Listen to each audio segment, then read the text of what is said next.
All right, I'm gonna do this a little different today. I'm gonna get right into covering some of these stories because I've got too many of them, and I want to move towards covering these throughout the next few weeks, few months. I'm really interested in this first story, so let me get ready because I'm gonna record these. So make sure you're chatting right here so that your comments and how you feel about what's going on will be in the replay. And I'm gonna just get into it. I'm not even waiting for the... Oh, I do need to share this on Twitter. That would be nice, like if I actually shared this thing, right? Well, it's playing to Twitter, so I guess that's not too bad, but I probably should share it to Twitter too, shouldn't I? Okay, quick share. And here we go. All right. Let's get some... I want to record, so let's do this. As soon as I start the music, I'm gonna record. So if you have an opinion while I'm doing this... Also, if Navy wants to jump in, Navy's more than welcome to jump in. Let me tell him. Let me go ahead and stream so that if Navy jumps in, you can jump in whenever you want, Navy, if you have time tonight. There we go. We told him. Now, let me hit the record button and let's roll in. Wrong song. There it is. Okay, Eric July. He's a YouTuber. We're gonna take a look at his channel in just a minute. Why is this thing like... Can I move it? Hey, I can. It's automatic, so I gotta be careful. Let me restart. Let me restart this. It's too bright too. I'm not messing with that though. It'd take too long. Okay, here's what we got. Eric July is a YouTuber known as Young Rippa. I don't know if you follow him. I followed him for a really long time because I saw him with Ethan Van Sciver a while back. Followed him. Great creator. He made his own comic. Basically, after criticizing DC Comics and Marvel Comics, Star Wars, just the entire industry, Eric wrote his own story and put it into a comic. There's a little few details about this story that people don't know. It went massively viral. You know that most likely if you've heard it. 1.8, last time I checked, in 2 days, $1.8 million already. Insanity. Now, Eric, one thing that people don't know, he actually had the entire story written, everything drawn up, everything done before he even... People think that because he did a crowdfunding campaign that he still has to do all the work. He's done all the work. He just has to print the amount that he's got to send out. Now, let's get into it. Eric July of RIPPAVERSE Comics launched his RIPPAVERSE Comics, but immediately it was banned on the comic book subreddit, which touts over 2.5 million, as they say here, true believers. Taking a little shot at him. They deserve it. I like it. Bounding in the comics if you want to read the article yourself, but let's get into it real quick. Twitter user Uncapped Turtle shared a screenshot showing the subreddit banned July's promotional video for RIPPAVERSE Comics titled, quote, "Welcome to the RIPPAVERSE." Not only was the promotional video banned from the subreddit, but the user attempting to share it was permanently banned. An error message post read, "Sorry, this post has been removed by the moderators of r/comicbooks. Moderators remove posts from feeds for a variety of reasons, including to keep communities safe, civil, and true to their purpose." Now, I don't know what purpose that the subreddit for comic books has to ban Eric July, but most likely it's to shill for the industry because Eric's not part of it. He said, "I'm going to make my own comic." People loved it so much that they just went and ordered the hell out of it. And right now, comic books are down and the industry is in shambles. So to see an independent creator do this, you know they got to be mad. I really do think that has an effect on them being banned from r/comics, right? Why would they? It's insane. Anyway, though, let's take a look at what the RIPPAVERSE is by going to his YouTube channel, where I'm going to suggest and hope that you'll subscribe and follow Eric if you're not already following him. Young Rippa 59, Young Rippa 59. And let's go and take a look at what I think is going to be one of the best comic book, graphic novel, hopefully it'll be into a movie type stories that we're going to have. And I hope it goes that far. Let's take a quick look now. I'm not going to play the whole thing. I'm going to play this with respect to Young Rippa, but take a look. I'm Eric July, founder, owner, and writer. Welcome to the RIPPAVERSE.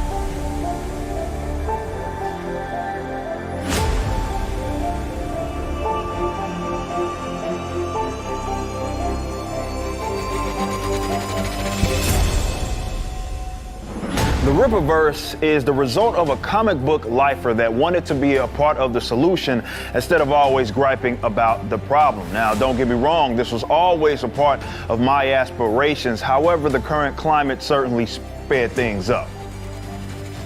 You've watched some of your favorite comic book characters be bastardized to the point to where they're completely unrecognizable. They're just used as career stepping stones for a lot of writers that don't care about the lore. Some even despise their fans. Those are people that just want to tell stories that represent their social political views, even if they don't make sense for the characters that they're writing. And of course, these mega corporations that control these properties don't exactly make it easy for you to get in and understand what's canon.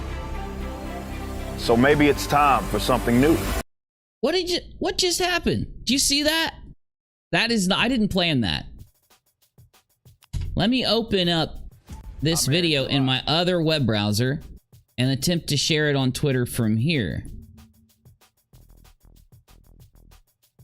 What in the hell just happened? It said that it was blocked when I tried to share it from here. What? I've never seen that happen.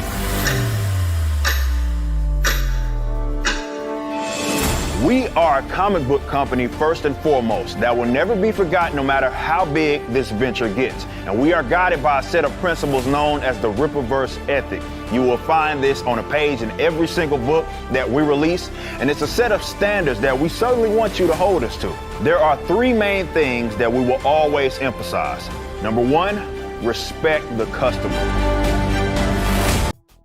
I gotta talk. That's something that they're not doing, and I'm gonna show you in just a second after this examples where they are not respecting the customer, but let's keep moving. We aren't owed your dollar, but we love to have you as longtime supporters. It's going to be up to us to keep you interested and invested. Now, anytime there's passion involved, there's gonna be those conflicts, but we'll respect you, so as long as you respect us, it's all about reciprocity.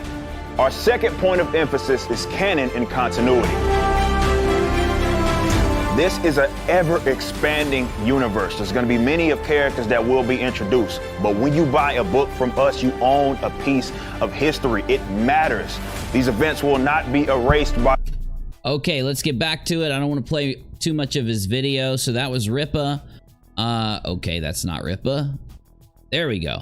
So as he was, now this story is going to talk about how he's been deleted and held back, and even with that happening, they've hit record numbers, but they'll talk about it. So a message stated, you've been permanently banned from participating in r/comic books. Who cares? You can still view and subscribe, but you're not able to post or comment. It continued. If you have a question regarding your ban, you can contact the moderator team. The user did indeed contact the moderator team and asked, I'm curious, why was I banned? A moderator responded, you broke rule number 1 as pertaining to supporting comics from hate groups. From hate groups. Rule number 1 on the comic books subreddit reads, Rule 1, be civil. Racial, sexual, homophobic, or cultural slurs will result in a permanent ban. Do not disparage, differently abled, or threaten or incite harm against other users. He didn't do this. How? I just showed you what he talked about. How in the world does he get a ban like this? It's insanity. It says, be respectful of pronouns. Intentionally using the incorrect pronoun after being corrected is a violation of Rule 1. That didn't happen. While debate and differing views are encouraged, please keep discussion on topic. Do not resort to personal attacks and don't be a jerk. Well, that's good that all he did was share a video. It goes on, individuals of every demographic are important and deserve representation. What about Eric July? Both in media and as creators. So it really seems like these rules just spout a bunch of BS. You get me? They just spout a bunch of garbage that they don't really mean, because it's like he was banned literally just because of rumors or thoughts they may have had about him. Where's evidence? Where is reasoning? Where is common sense? The comic book subreddit is no stranger to banning comic book creators for having different views. Oh, really? Than the moderators. The subreddit previously banned Florida Man editor and Bleeding Fool editor-in-chief Chris Braley when he shared a link to the Indiegogo page for Florida Man. Like the Reddit user attempting to promote the Rippaverse, Braley was informed he was banned for Comicsgate support. Now, I know some of you that follow me aren't going to know what Comicsgate is. and I could explain it maybe from one perspective, but instead I'm going to do it from two sides because it's politically motivated to some extent. Kind of. Let me explain. Comicsgate is essentially like every other, like, Gamergate, all those types of gates that came out around 2016, 2017, 2018. It basically is where a group of people come out and claim that they have been banned, they have been treated unfairly because of political views or because other people don't agree with them, and they form into groups and they start to do things independently. Now, you could say that Eric doing what he's doing basically means that Comicsgate exists or is real. Problem is, one side looks at it how I just described it. The other side, you would maybe call the more woke side, is the only way I can really say it. They believe that the other side, those people are hateful, ignorant, dumb, and deserve to be banned, okay? So the thing is, the middle ground of this whole thing is that from the outside looking in, I really do see that there is a bias, and the bias isn't coming from those people who are out there like Geeks and Gamers, Eric July. There is one thing that binds the people together, like Ethan Van Sciver. He was green editor, like literal member of the comic book media, the big companies, and he was ousted when he did his earlier on for doing Cyber Frog, his comic, and he was ostracized in the same way. And there is one thing in common with these people. It's not that they're hateful. It's not that they're part of a hate group. It's not that they speak hate speech.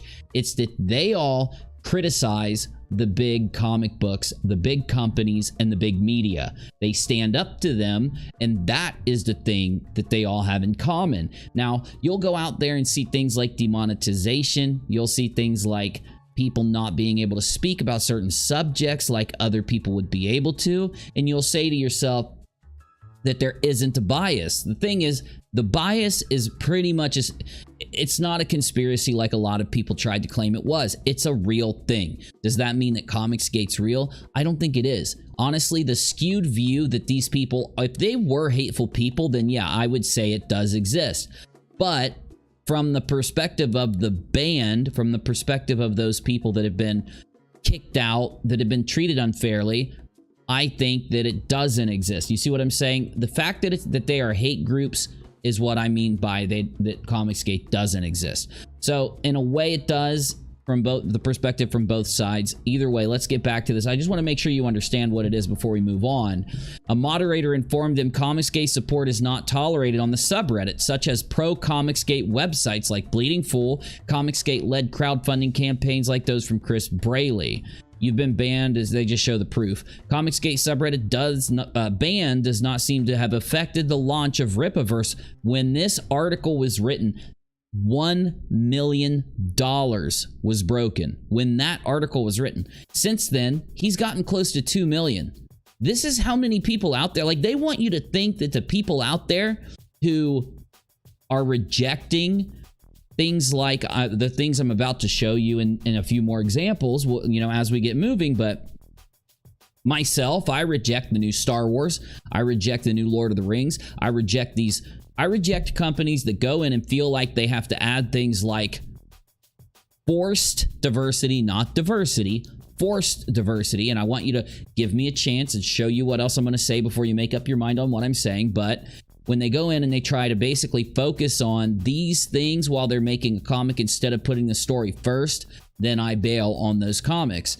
I do support people of every race, every color, every demographic, gay, straight, whatever. I'll support people based on their work, whether they do a good show. The problem I have is when you put things above the storyline, whether it be a movie, a comic, or anything else, then it brings down the quality. I just dropped my vape of that show, movie, or comic. Getting back into what I was reading really quick, we're almost done with this one. July himself, Eric, also responded to the ban, writing on Twitter, quote, "It's all good. We don't need the folks that wish to protect the old guard. They can't stop us and we're gonna win," and he's right.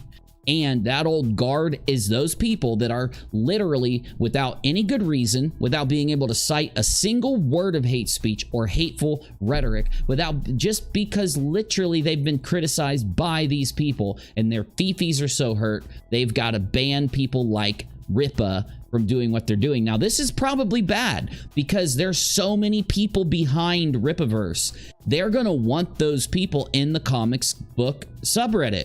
They're going to want those people into, you know, as customers. And there's this saying that's out there that I've been following for a while. I don't necessarily like certain creators who use it all the time, but I do like the basis of the saying, without respect, we reject. You know, there are people out there, they make, let's use Star Wars for an example. So Disney came in and bought Star Wars. Disney holds, and the people there hold a specific political affiliation. And they look at anyone out there who disagrees with them, not just as people that they disagree with. They look at them as lesser than people. We shouldn't have the same kind of voice. We shouldn't have the same kind of representation. We shouldn't have the same kind of shares. And that's okay, because supposedly we are hateful, horrible people. Now, though, they then get mad when 60 to 80 to 90% of their audience stops watching what they put out once they start acting that way. And that's the respect part. We're supposed to respect. We're supposed to have companies. If, let's just say there's an ice cream company, are they supposed to basically discriminate based on political belief or religion or whatever it is that brings our viewpoint out? Are they supposed to discriminate, or are they supposed to sell us a good ice cream product, right? That's my point. So if you got a movie and for some reason they feel like we need to buy Star Wars, what are you going to do with Star Wars? We're going to put a lot of our messaging in it, and we're going to put a lot of this and that and this in it. Well, then we're not going to watch it. Oh, you're hateful for not watching it. No, you're hateful for treating us like you do and for doing what you're doing to the IPs. If you want to make a new IP, make it. Don't affect the other IPs. And I've got plenty of examples coming up in the next few minutes. And since Navy's in here, I will ask him in 2 seconds, as soon as I finish this, what he thinks. Though, as for the Rippaverse story, whose main character is named Isam, I believe I'm pronouncing it correctly, the campaign details it follows Avery Silman, a common rancher. That wasn't always the case. After obtaining unique abilities, or his powers, his superhero powers, Avery spent a brief stint being a hero under the moniker Isam in the city of Flora Park, Texas. The description continues, realizing that it wasn't for him, he walked away from this life, but after responding to a call from his sister and a violent altercation ensues, it has Avery reconsidering his approach. Now, the thing that gets me about this comic, about this graphic novel, is the art and the story. Number one, the story seems awesome, but the art looks badass, okay? The book, written by Eric July with art by Cliff Richards, former Superman son of colorist Gabe Eltieb. Eric Weathers provides his skills as the letterer. The book, which is 96 pages, and other add-ons such as t-shirt, trading cards as part of the campaign, are expected to ship backers in August. Eric did thank his supporters once he hit 1 million. Navy, you're in here. Have you heard about this story, or is this the first time you've seen it, me showing this right now? This is the first time I've heard of it. And I know who Rippa is. Like, I've listened to his YouTube channel several times, but I was not aware that he was making a comic book. Yeah, he really kind of threw it out all at once. I don't think he even expected it to get as big as it's gotten. 2 million, man. Actually, let's see. Let's go find it real quick. Let's find the actual Rippaverse. I think it's on GoFundMe, but let's do Rippaverse GoFundMe, I guess. I don't know. What? There we go. Nope. Okay, how about this? You should be able to find this just by typing it in. Campaign. Let's do Rippaverse campaign. Okay, here's Eric's Twitter. We'll do it. I don't know why this is doing this, but we have a Tom's Toys that has joined us. Tom, hey buddy, good to see you. Yo, Rock. Yo, Navy. Have you seen the Rippaverse thing yet, Tom? I checked it out a little bit, but I mostly caught up on it when you were talking about it just now. yeah, so I've got it pulled up. I think this is rippaverse.com. And I don't know if he's doing this through his own website. I want to see how much he's pulled in as of right now, but I'm having a hard time finding it, so I don't know. But no, it looks really good, man. Like, I think what I'm going to do is try to get a copy of it. And I know that most comic book... there are channels out there that can actually show pages from comic books and they don't typically strike them or anything. So I'm not going to put his work out. I think I might do a review. Here we go. $2,050,000. Their revenue goal is over what? Revenue goal is 2 million%? Holy shit. I guess he wanted to make 100,000. I don't know if that's right. 22,000 customers. It looks like the goal was 100,000 and they raised over 2 million. Yeah. Yeah, so that'd be like 200,000% of their initial, something like that. Anyway, which is just excellent. I think it's great. Yeah, I mean, dude, I think it's awesome to see an independent creator doing something so good. You know what I'm saying? Like, I think it's pretty cool that he's doing it in a way that goes along with the complaints and such that he's had about the comic book industry for so long. Oh yeah, I'm with you. Definitely with you. So the thing is, okay, go ahead. No, go ahead. Well, the thing is, we say this all the time, right? When we talk about, like, you know, the aspects of how they're changing comics or changing things from the original to this new aspect, right?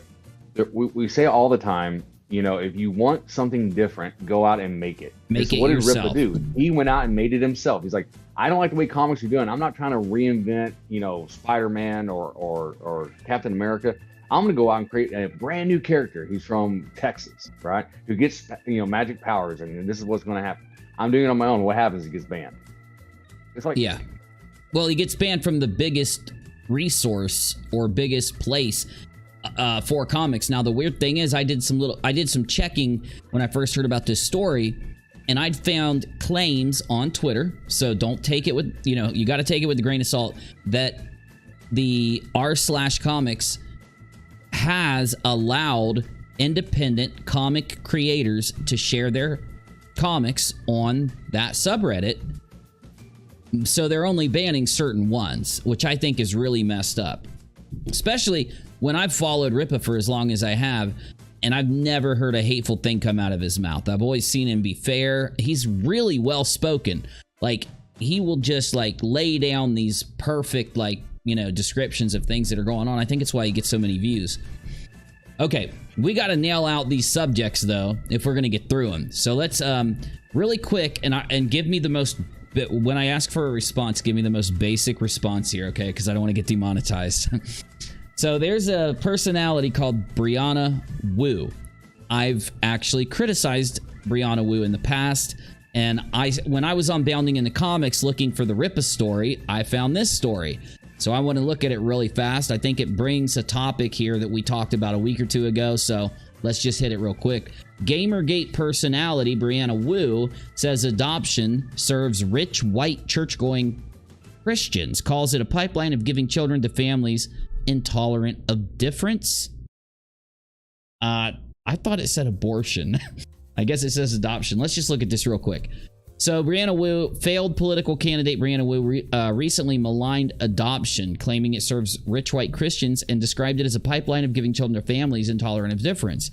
She wrote on her Twitter account, people talk about adoption like it's a panacea for losing abortion. Well, I was adopted. Adoptees don't have our stories told in media, so let me tell you what it's really like. It's a lifelong wound that never leaves you. You lose a piece of yourself permanently like a limb. She continued, when people talk about their family's lineage or relatives they resemble, you feel panic, alienation, and loss. There's a pain of having been thrown away that haunts you through your entire life. The first thing you learn is disconnection as a coping mechanism. In the next tweet, and that's before you even get into who gets to adopt. Know who the adoption system is built to serve: rich, white, church-going Christians. She then asserts, so you're talking about a pipeline of giving children to families intolerant of difference. Let's stop right there. That's my first problem with what Brianna said, is she's saying that all Christians are intolerant of differences. I know many Christians that are extremely tolerant. So maybe it's personal experience, and you're a Christian, Navy, so what do you think about that? Well, my first problem with her is that she claims to speak for all adopted kids, which is not true. And then number two, I think the thing is that historically, those kind of families have been seen as the most stable, right? Whether it was right or wrong, right? That was the view, okay? You're wealthy, which means you have no problem taking care of the child.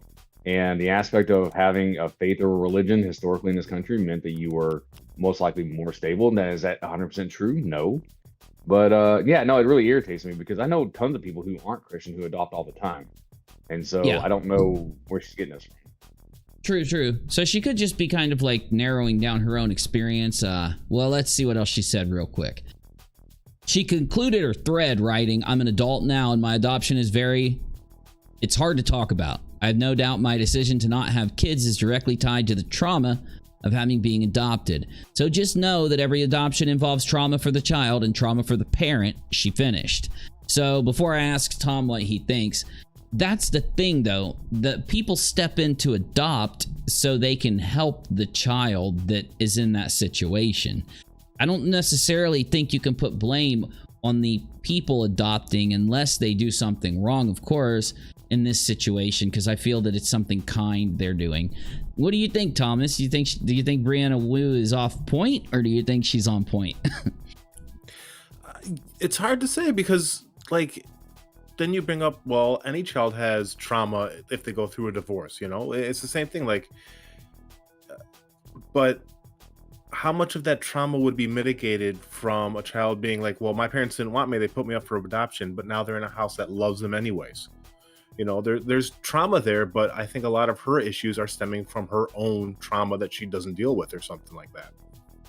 Yeah, I do agree, because again, I find that the people coming in to adopt are helping kids that, you know, it's one of those things where so if all these like rich white Christians all of a sudden said, you know what, you're right, we're not going to do that anymore, and we're not going to adopt, it would just mean there's a lot of kids that aren't getting a very qualified home.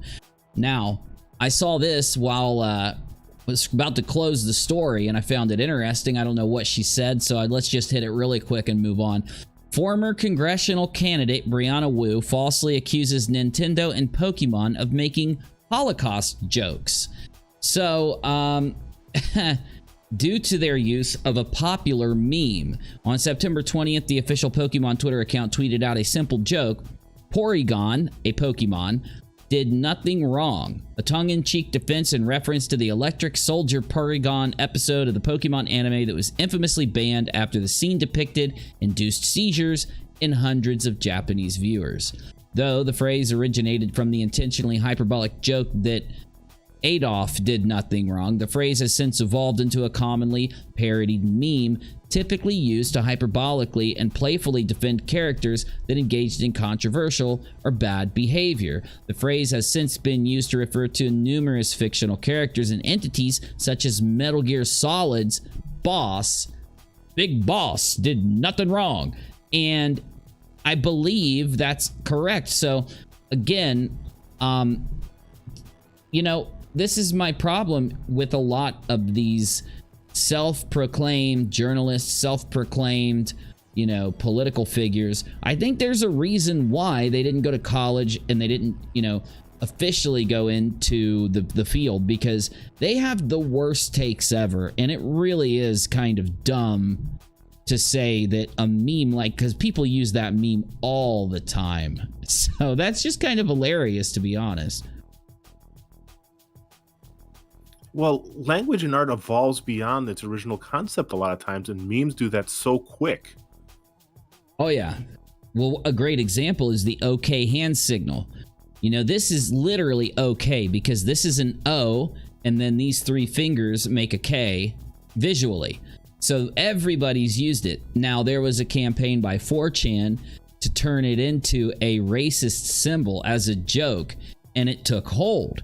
So then there was a period of time where people said that if you did that, you were doing a racist symbol. Though most people have been educated to the fact that that was a false campaign from 4chan. It was not real. It was invented. It was completely fictional. And a lot of people use that hand signal like they used to. You know, like if somebody yells to you from a few 30 feet away, hey, did you grab that board I wanted you to grab over there to bring in the house? Yeah, okay, I got it. You know what I'm saying? Well, it's also a game. Yeah. Played in the military all the time, where it's like a gotcha game. I think that's why they chose it. Yeah, you go, hey, you tap them, you go, hey, and they look, and if they look at it, you get to punch them in the arm. Yeah. Despite its now common use as a tongue-in-cheek meme, Wu took to Twitter to personally chastise the official Pokemon account for what she perceived as a joke about the Holocaust. She said, "Great to see the Pokemon account making Holocaust jokes. Killing it, guys." Literally in response to, Porygon did nothing wrong. Just too much. So maybe that explains why Wu would make such a bad take. Let's just say Wu is known for making a bad take. Now, I'm going to hit this one really fast because this is a boring one.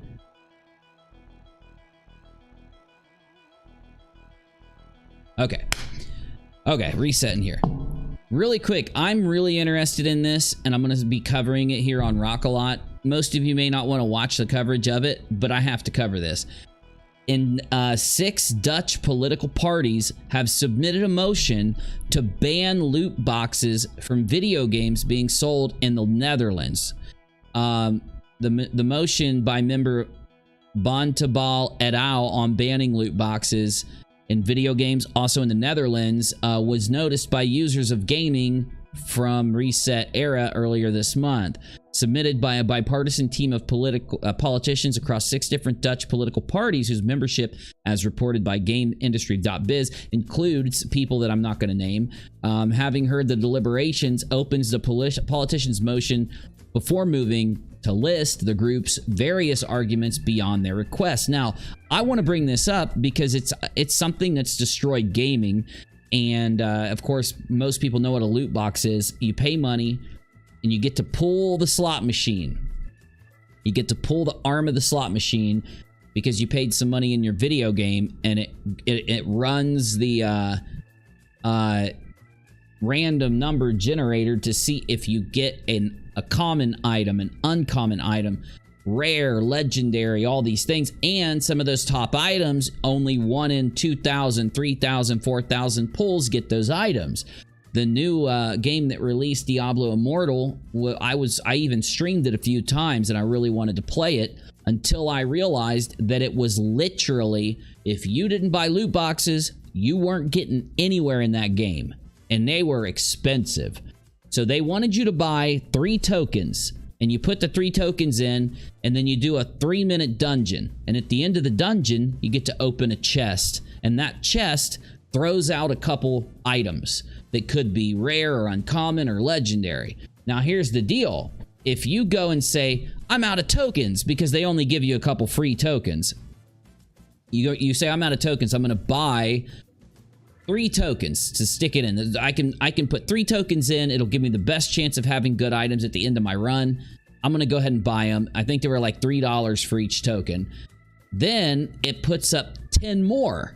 And it says, would you like to buy 7 more so you can roll 10 and have the biggest chance of all to get good stuff? So people on the internet, of course, tested it out. Few streamers went ahead and said, screw it, I'll put 10 in. And when they opened their box after a few minutes of the run, and they opened up their loot box, it poured items out. Like it was like a fountain of items. And the issue there is that those free tokens they give people wouldn't open up those extra 7 slots. Nobody even knows. When you go and you download this game, you're going to have no clue that instead of spending $9 to roll for extra loot, you have to actually spend $29 to get any good loot. And because of how egregious these loot boxes have gotten, many countries are stepping up and saying our children should not be gambling in ways that adults gamble in a casino. We can't go into a casino, but you can download, I don't even know, 2,000 different apps on your phone that'll let you pay money to be able to gamble, literally gamble in the game. And I even think gaming, I don't know if you've played any phone games, Navy, Tom, you probably have, Tom, but when you roll for those types of like items in the phone games, they have these huge animations, and the characters you get are literally like really powerful characters if you pay money. And it's a really, I'd say, intrusive and very like dopamine centric kind of thing for children to be participating in, right? You ever experienced it? You basically said everything I think of when I think of loot boxes. It's gambling aimed at kids. It's meant to touch on their dopamine centers because, like you said, there's bright lights, it's cool animations, and then you get that one really cool guy that you're looking for, and oh man, if mom and dad let me use their credit card and I spend $30, I'll get the next guy I need and I can upgrade. And it's a cash sink, and yeah, it's a money sink. Yeah, I've watched some YouTubers who, after a long time, they came out and said, well, you know, the company was paying me to play this game, one of the app games. And so, like, he would get these great draws all the time. But all the same, he was still he was spending $15,000 a month and only earning $10,000 a month. So he was making up the rest through, like, super chats and such. But his wife made him quit the game because he was starting to run him into the red because it became a gambling habit even for him. Exactly. Gambling is very addictive. It literally hits on, and I can feel it, you know, if I try to, what I did was I tested a game. So I did this test a few years ago. There was a game, it was a Star Wars game, and essentially it was a chess game, but the characters had attack and defense and different, you know, it was like a video game, but it was kind of like chess. So you had like 10, you know, Star Wars dudes in the front, 10 in the back, and you'd go out and fight other people, and it was actually a really fun game. So I did this thing. I said, I'm going to play this game every day. I'm going to see if I can get, after a few months or a year, to a point where free people would get to, or if I would have to pay money. Now, the thing is, I ended up having, by the time I stopped playing it, and I could probably re-download it right now, but I had a really good team, okay? So it took me like a year, and I had some of the best cards, and now here's the problem. When you get a 5-star card, I think I played for 5 months before I had a 5-star card, okay? And I ended up trading with some people and getting to where I had 5-star cards in every slot. No money spent whatsoever. Now, the problem is, they have you merge the 5-star cards with another 5-star card to make an even more powerful 5-star card. Then you can merge those 5 stars with another 5-star. Now, they all have to be the same type. So you got to imagine, if somebody wanted to have the best team in that game, they would have to merge all these 5 stars together, when it took me months just to get one 5-star. So listen to this. Eventually, I was about to stop playing, but I'd managed to get several of my 5-star cards maxed out, molding them into other 5 stars. For free, not paying a dime. Now, here's the kicker. The game updated, and it added new cards after about like a year and a half or a year and 3 months. And once those new cards came in, all of those other cards ended up being less powerful than some of the new 5-star cards. So then you spent so long trying to get good cards together, and now they're not, they get demolished by the new cards. And I quit playing the game. Even though I had one of the best decks, I still quit playing the game. I'll never touch it again. And I'll also never take any type of game seriously where gameplay is affected by money. I don't even like Diablo. If Diablo 4 comes out and cosmetics are affected by money, I've always said I'm going to play it. The problem is, though, I don't even, and I'm not going to ramble right now. I'll shut up. But I even think that real money cosmetics ruin games that are based on looting. Games that are like Fortnite, I don't think they are, because you just put on a skin. But in Diablo, every unique has this really cool, like a unique stands out because it has a really awesome visual thing, right? they're all like completely different than the others. So, oh, wrong button. I meant to pull this up. Anyway, I'm going to stop rambling so we can move on to the next one. But I just have one thing to say go right ahead. fast. Yeah, please. So hasn't this really, even before the whole gambling thing, always been an issue, right? Because this aspect of the euphoric thing, especially in children's brains, when they are able to purchase like some sword or some armor that, you know, makes them more powerful in the game so they can advance further, has been going on even before the gambling started. Because I remember having friends, I remember hearing about kids doing this too, where they'll take like, you know, mommy's credit card or whatever, and they'll end up ordering something online. But also I've had friends do the same thing. We talk about adults do the same thing, where they spend like thousands of dollars on purchasing these packages so that they can advance in like World of Warcraft or whatever, right? So this has been going on a minute. I think the gambling probably just makes it a little bit more game-like, and so it's more enticing. Yeah, you're right. It also turns these kids into adult gamblers. And we've seen that there's literal like support groups like AA, you know what I'm saying, but for gambling addiction. So it's a real thing, man. And I'm baffled that countries have limits to who can enter casinos and play cards, but you don't have limits to the phone that's in your hand. Phones are the worst offender. Asmongold did a great video about how when you play World of Warcraft, you can buy gold now. And there's an amount of time you have to play the game to get gold, or you can just go buy the gold. So people that work, they'll go sit down to play with their friends and they'll say, well, all my other friends don't have full-time jobs and they've got a bunch of gold. I want to play with them. I'm going to have to buy my gold because I don't have 6 hours to sit down and earn it. So it really is a bad system. Moving on though, this is a series me and Navy really like, and I've been recommending it to you guys for a while, so I wanted to just take a quick read on this.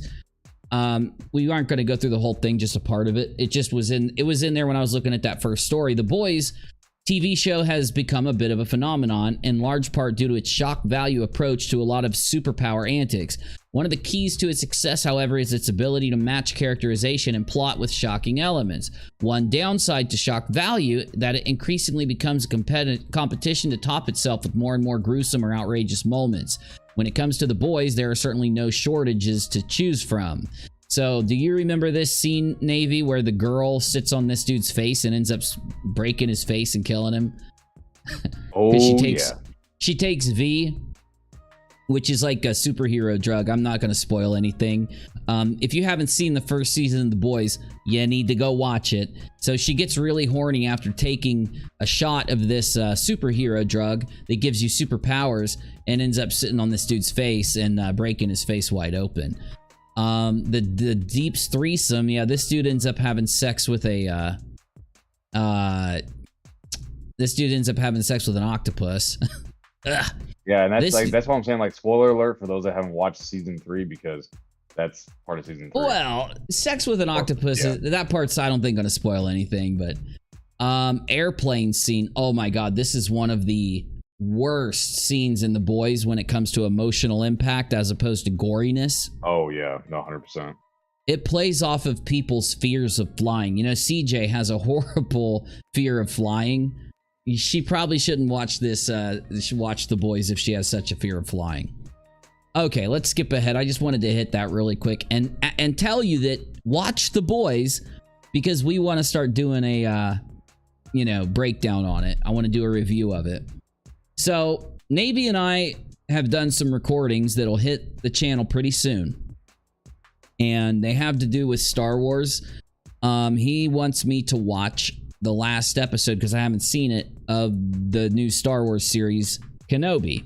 I want to watch it anyway, and then I want to do a review on it. And me and Navy disagree with parts of Star Wars. We're not going to get into it now, but make sure if you haven't seen this yet, watch it, because we're going to upload our opinions, and if you guys want to weigh in, it'd be awesome.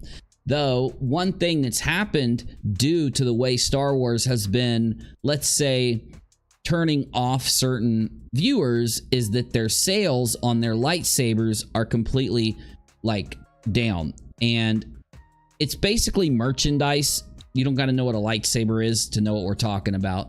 Merchandise or toys that are sold because of these films has plummeted in recent years, when it used to be the biggest moneymaker for the franchise. a full-scale replica of a character named Reva's double-bladed helicopter lightsaber, as wielded by her during events of Obi-Wan Kenobi, has failed to meet the crowdfunding goal and left Hasbro with no choice but to scrap their plans to release the lightsaber. Heralded as the Black Series of replicas' first integrated double-bladed Force FX Elite lightsaber, Reva's lightsaber was made available for crowdfunding May 27th via Hasbro's official HasLab crowdfunding platform with a price point of $500 and a minimum of 5,000 fans. Why would anybody buy this anyway, Navy? $500 for Reva's lightsaber? Like, I don't know. Like, it's one thing if you want to buy like Luke's lightsaber or Obi-Wan's or Darth Vader's, but Reva, like I said, you know, we'll talk about this later, but you know, you and I disagree on her aspect in the show. But the thing is that she's not that big of a character. No one's going to pay for her. It's kind of like paying for, like, you know, a stunt double, side character. You know, yeah, a side character. Like, it don't make any sense, and there's no way. I mean, I guess it's okay looking, but it's not. If you're a big fan of Star Wars, you're a big fan of certain aspects of lightsabers, and this is just not it. Yeah, this is not it. Now, the other part of this is that they really were trying to make Reva a central figure in the story, and also try to make Reva. That's why I think they thought that they would be able to make Reva's lightsaber sell like Darth Vader's, like Obi-Wan's. Now, here's my thing. The reason I brought this up. Why are they crowdfunding? This is Disney, right? Disney and Hasbro. Why are they crowdfunding? What the fuck is going on? They make millions and millions and millions. Why wouldn't they just make them and sell them?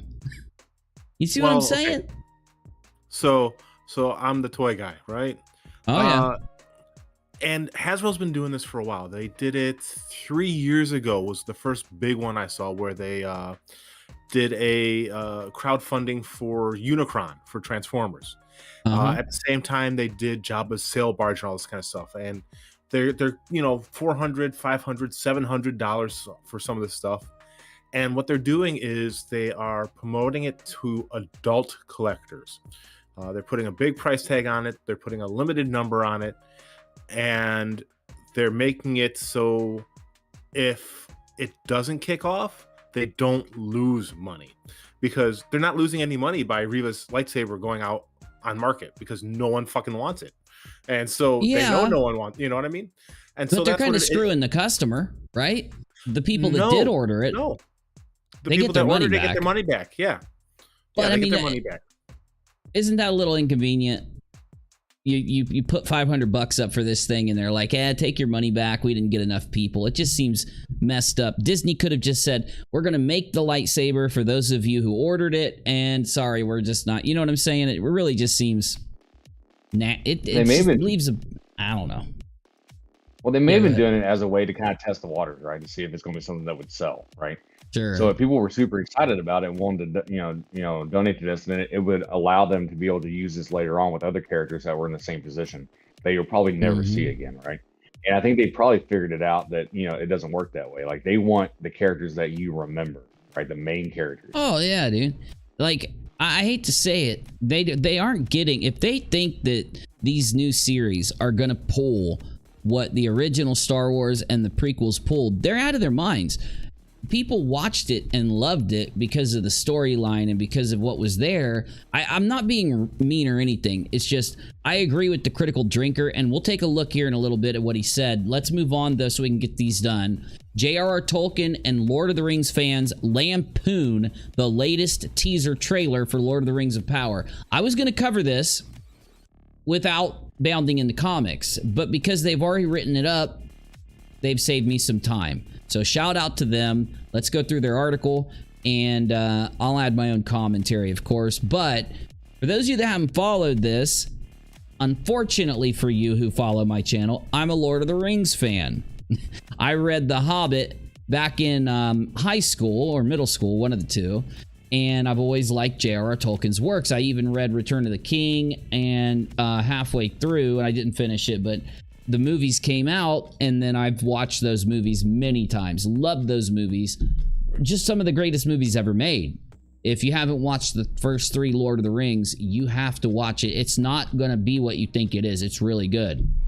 Some people are like, well, I don't like dragons and fantasy stuff. You know, you got to watch it. It's a story. It's an excellent story. Though, the first trailer that came out for their new TV series involving Lord of the Rings that Amazon has bought the rights to make, because they want the audience that comes with it, has turned out to get downvoted in a massive way. Now, this next trailer, there's some issues. I think we're going to watch it and skip through it, but let me start recording and let's get into this.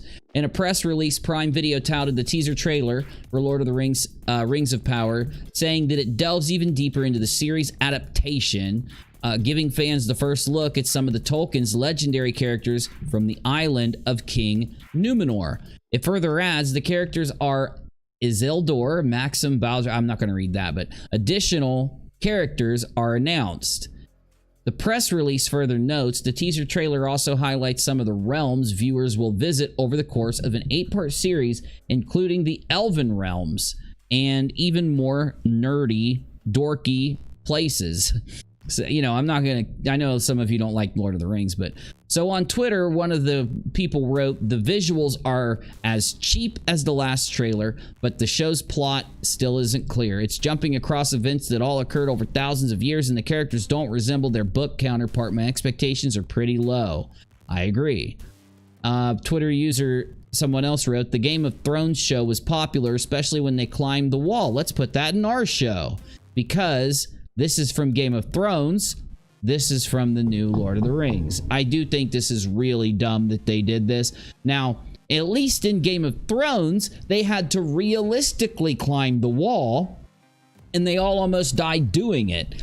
But in Lord of the Rings, they've got superheroes just taking daggers and literally climbing up the wall. And it's just dumb to see, because even in the original Lord of the Rings books and movies, people didn't have these extreme powers. There wasn't a lot of magic that broke the rules of physics and things.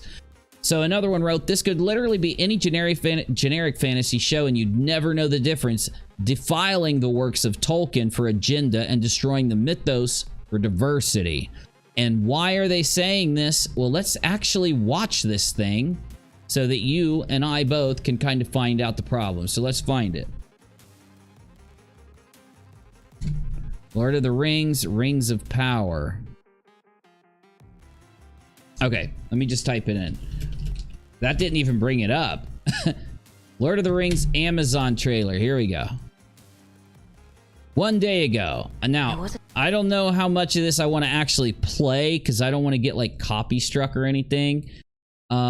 But let's just click through. Time when the world was so young. Yeah, the music's probably gonna get me. I'm gonna mute. Been a sunrise. I'm gonna mute through it and just kind of talk and stuff. And you know, that looks like, you know what this looks like right here? Elden Ring. I'm not even playing.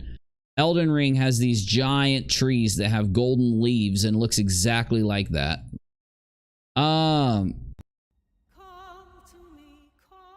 Just a really dumb song. Come to me, come to me. So, here's one of the problems with this 2-minute trailer, okay?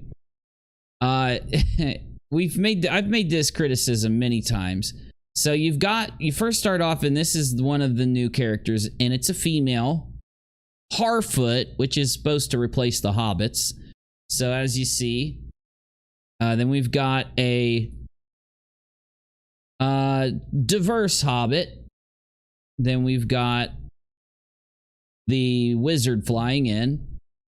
Everybody thinks that that's what that comet in the sky is, a wizard being sent down to the world, because it's something that happens in Lord of the Rings. So then we've got a elf.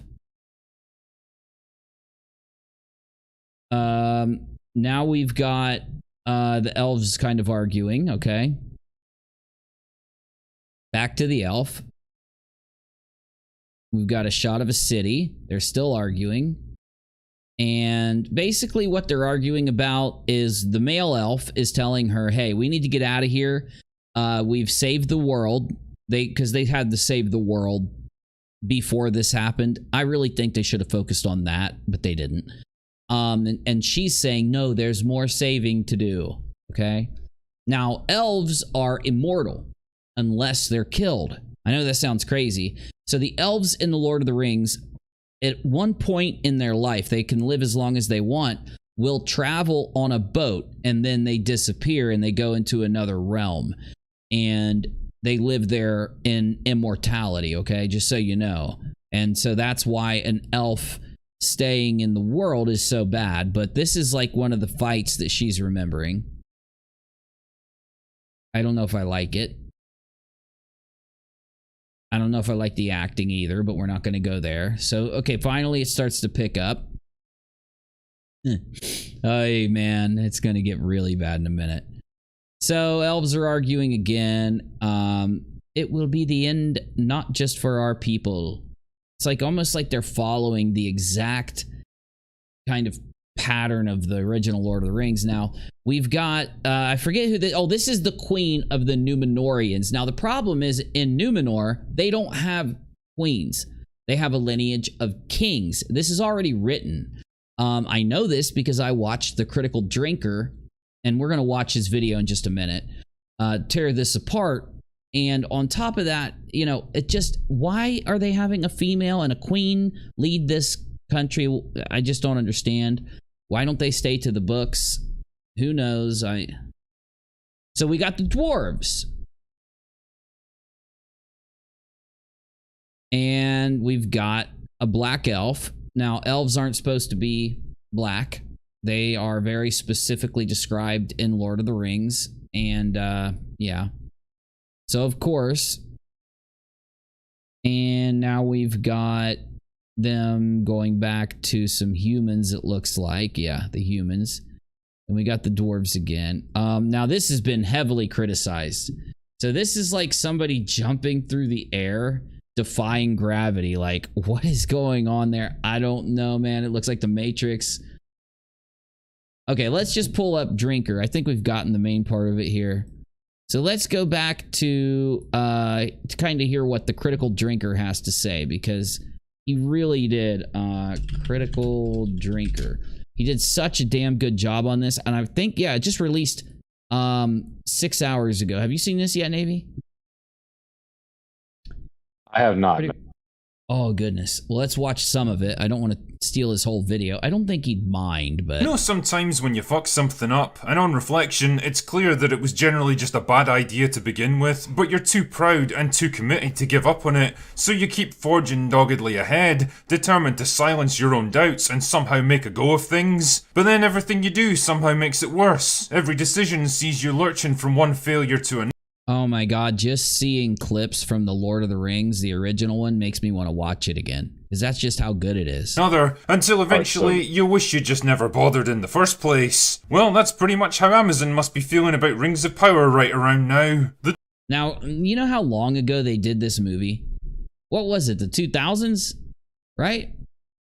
Am I getting those 2000s. bots? Yeah. I am too small of a channel. I'm on a small channel, bots. You're not going to make any money here. Go to a bigger channel and bot out. Go to a bigger channel, Astro Boy. Hold up. What was I looking up? Oh, Lord of the Rings release. Let's look at this really quick. So December 19th of 2001, and then it was, I think, 2002, and then 2003. Really? They released them they did it all at once, didn't they? Yeah, they did. Wow, yeah, that's I remember amazing. I just joined the military. I just joined the military when the third one came out. I came home on leave to watch with a buddy. Wow, man. That's really crazy because these were done so well. Like, so this is back in a lot of the, that means that a lot of the computer generated stuff had to be done in in 2099 even. How in the world does it look so good for those original movies? But Amazon, a company that has graphics cards and computers that I can buy and make things like this if I want to spend the time doing it. I don't. They have a whole team to do this stuff. It would take me years to do this, though I could on my PCs. They have an entire team, unlimited money, and they can't even make anything that looks as good as this from 20 years ago. It's insane. It's insane. The doubts were there right from the beginning when it was first announced that a multi-billion-dollar mega corporation responsible for destroying more small businesses than the fucking Great Depression decided to buy up the rights to one of the most beloved and highly regarded fantasy novels in the entire history of literature. Well, at least the rights to the unfinished appendices of that story. Longtime fans, wary after seeing so many other once popular franchises bent over a table. You know why Lord of the Rings looks so good? The majority of it is all done with conventional tricks. They used the least amount of computer generated graphics as they possibly could. Yeah, and it's what made it look so good. That's been one of the big arguments, especially with like the new Star Wars, like when they did the prequels and stuff, was that there was just too much CGI. And so that's been one of the biggest arguments they have nowadays with any of the movies, that there's too much CGI and it just looks fake. Critical Drinker did a really good video about that. You can see it looking at the old Lord of the Rings clips compared to the new ones in this. And subverted to such an extent that they needed reconstructive surgery and lifelong therapy sessions, greeted the news with the kind of enthusiasm that George R.R. Martin has for finishing Winds of Winter. Then came the first batch of images, the first casting announcements, and the first paid-for puff piece articles from the hollowed out shells of humanity. Yeah, look at these shills, man. The Lord of the Rings, Rings of Power is going to upset Tolkien purists. That's a good thing. They want to change our shows.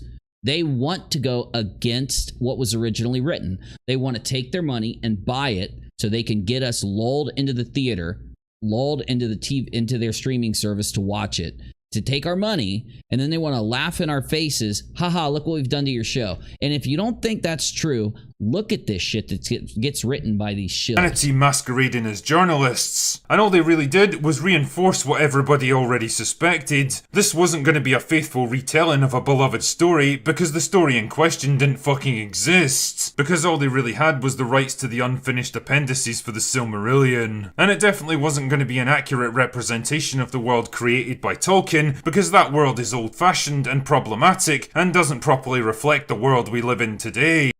That's another thing, Navy. They said they wanted to reflect and mix today's world into this story. How is that even possible? It was written in the 50s, wasn't it?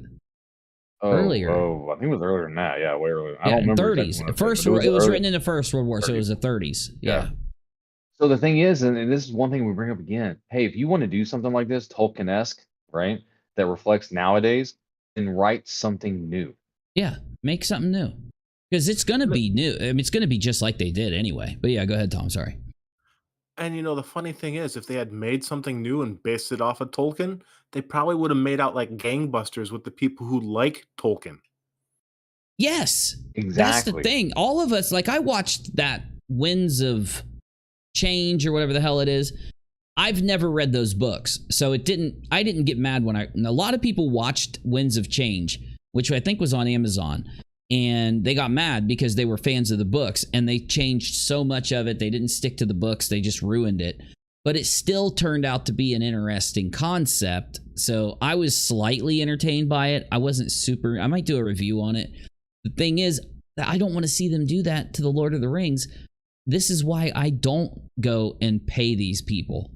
This is why I don't pay these people when I watch it. I mean, it's called fantasy for a reason, but that's okay. I'm sure the self-professed Tolkien scholars out there would be quick to point out how Tolkien himself was practically a blue-haired, anarcho-communist, feminist, progressive culture warrior behind closed doors. They don't even like Tolkien, man. They hate conservatives. They hate people that think differently than them. They're very vocal about it. That's why they were saying it's good if the Tolkien purists are pissed off, because some of them agree with J.R.R. Tolkien when it comes to political. He was a Catholic conservative back then, like way back in the day. So you know what I'm saying. And they don't like that, you know? Sheer fucking hubris. Honestly, it makes me laugh that people unironically refer to themselves as Tolkien scholars. Seriously, guys, it's a fucking book. Have you not got something better to devote your entire intellectual lives to? Jesus, the terrifying thing is that one day we're gonna have fucking Harry Potter scholars endlessly debating the hidden meaning behind J.K. Rowling's obsessive use of adverbs in place of actual descriptive writing. Seriously, once you notice it, you can never unsee it. Anyway, I digress. A teaser trailer was as inevitable as a new Star Wars show getting announced roughly every 10 minutes, and this is when things went from bad to thermonuclear. My personal highlight of that first trailer was watching Galadriel climbing the wall from Game of Thrones in full battle armor, using a fucking dagger as an ice axe. Honestly, all that was missing was the Tampax logo and some generically empowering statement like, "Feel the moments." I got so mad when I watched this earlier today because I was like, why didn't I make that meme?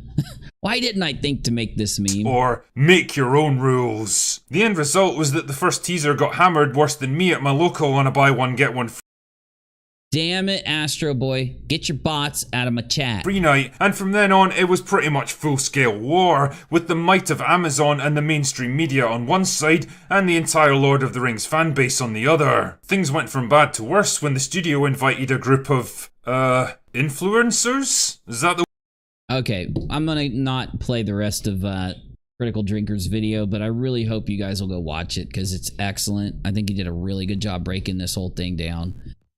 I just don't have a lot of faith in the Rings of Power now. I don't have a lot of faith in it, man. So I don't know what to say, but it's lazy.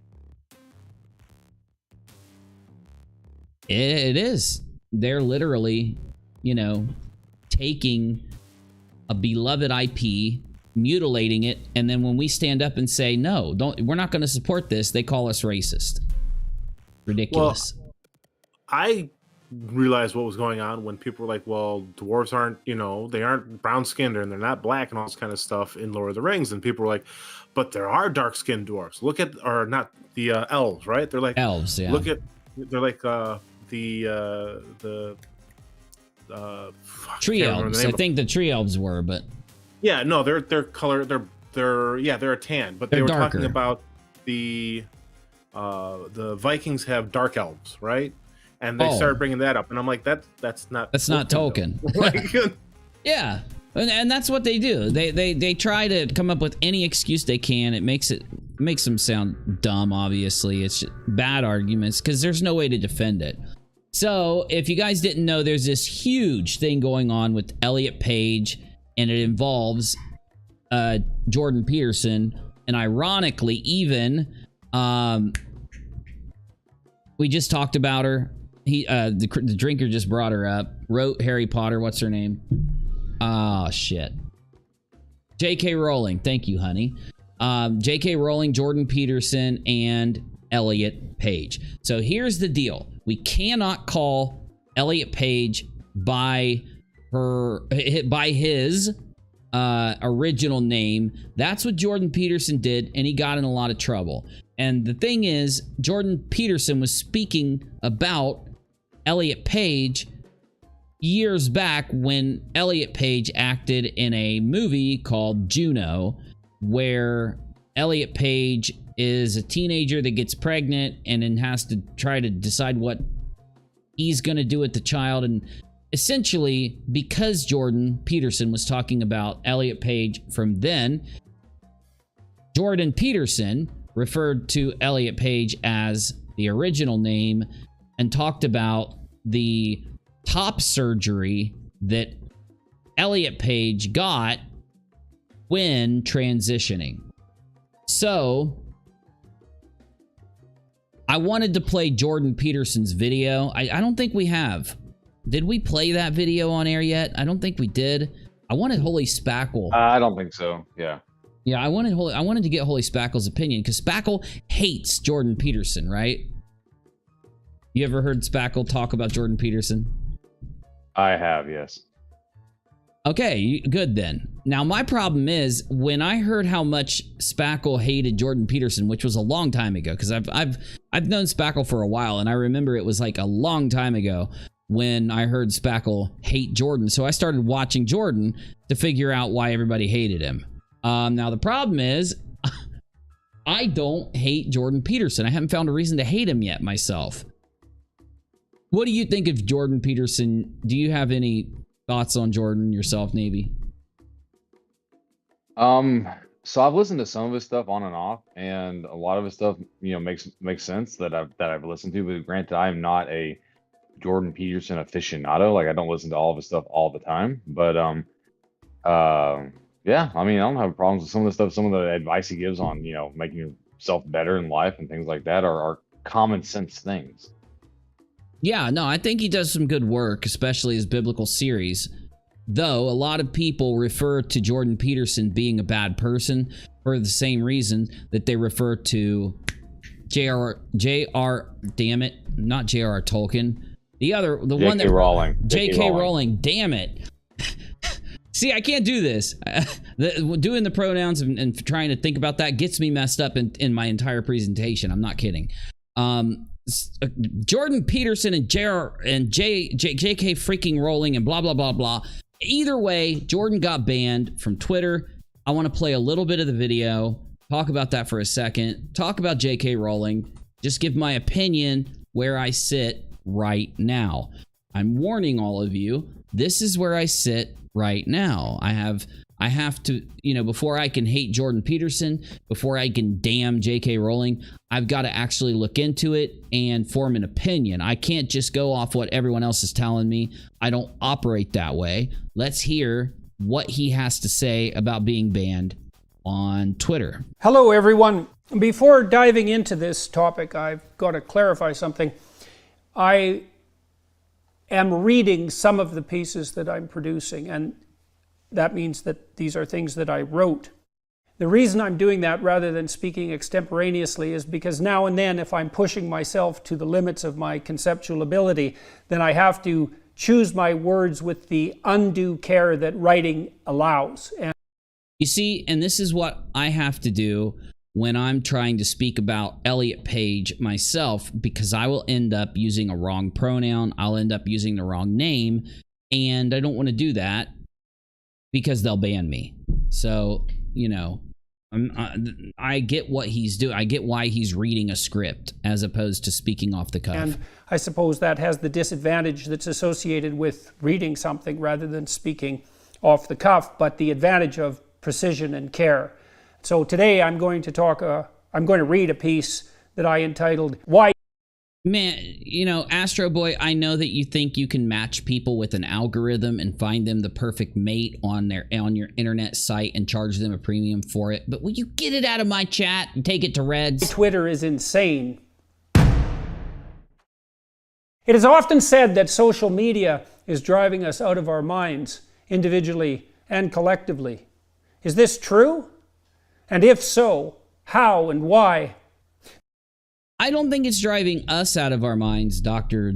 Peterson. I think it's driving people that look at Twitter and take it seriously out of their minds. In fact, I would go as far as to say the internet itself is doing this. People that don't understand the internet come into the internet and they take every part of it seriously. They act like Twitter is a text messaging app. They act like YouTube is the television. And it's why they end up making these mistakes they make. They re-out, they go crazy, they attack people, they spend all their time tweeting negative, evil things. An example, did you hear about Ivanka Trump, Navy? No, and I'm not sure what you're talking about. The last thing I heard about her was what happened to her mom. So, wait, what happened to her mom? Apparently, she ended up. She was in the house by herself, fell down some stairs, and suffered a blunt force trauma and passed away. No, but I thought Ivanka died herself. No, Ivana Trump died, the mother. Yeah, okay, that's who I meant, Ivana. Yeah, Ivana Trump, dead at 73. Okay, but that's the mother. Yeah, isn't that Trump's ex, right? Correct. Okay, so the mother of Trump's 3 eldest died. She didn't fall down the stairs, though, did she? So no, I heard today. I heard she died from a blunt force trauma. Apparently, it's being reported internationally that she fell down some stairs while at her house by herself. Oh, I thought she had a heart attack at her house by herself. and they found her like, I don't know, a few Maybe it days was later. both. I don't know. I haven't read up on it. I just heard it today while I was getting a haircut. Well, either way, there was a lot of people basically because they don't like Trump as the president, saying some really nasty things on Twitter due to Ivana dying. So now, again, regardless of how you feel about somebody politically or how you feel about somebody as a movie star, if you hate a movie star, let's say you hate Jim Carrey, right? You're not going to talk about how, like, if you find out the mother of his children died, you're not going to say evil things about Jim Carrey's mother of his children just because there's a bunch of reports of how crazy Jim Carrey is when he's in Hollywood, right? I'm not saying there are those reports, but you get what I mean. So it's like, I look at Ivana Trump as Trump's ex and the mother of his children and literally have not a single judgment of that person at all. I don't see her as a bad person. I don't see her as a good person. I don't know anything about Ivana Trump. I'm not going to go out there and say evil things about Ivana Trump from an evil place like I've seen some people do on Twitter. And I am very mindful, just so everybody knows, to differentiate between jokes and differentiate between serious statements. So I make sure not to consider jokes that are being made anything serious. Though I could at least say, scrolling that trending topic, I see 3 nice things and then an evil thing. 3 nice things, an evil thing. 2 nice things, a joke, and an evil thing. And it was pretty nasty. And all because people have this negative opinion of Trump so much that I do believe social media and mainstream media was a huge part of making basically people who I don't think are bad people.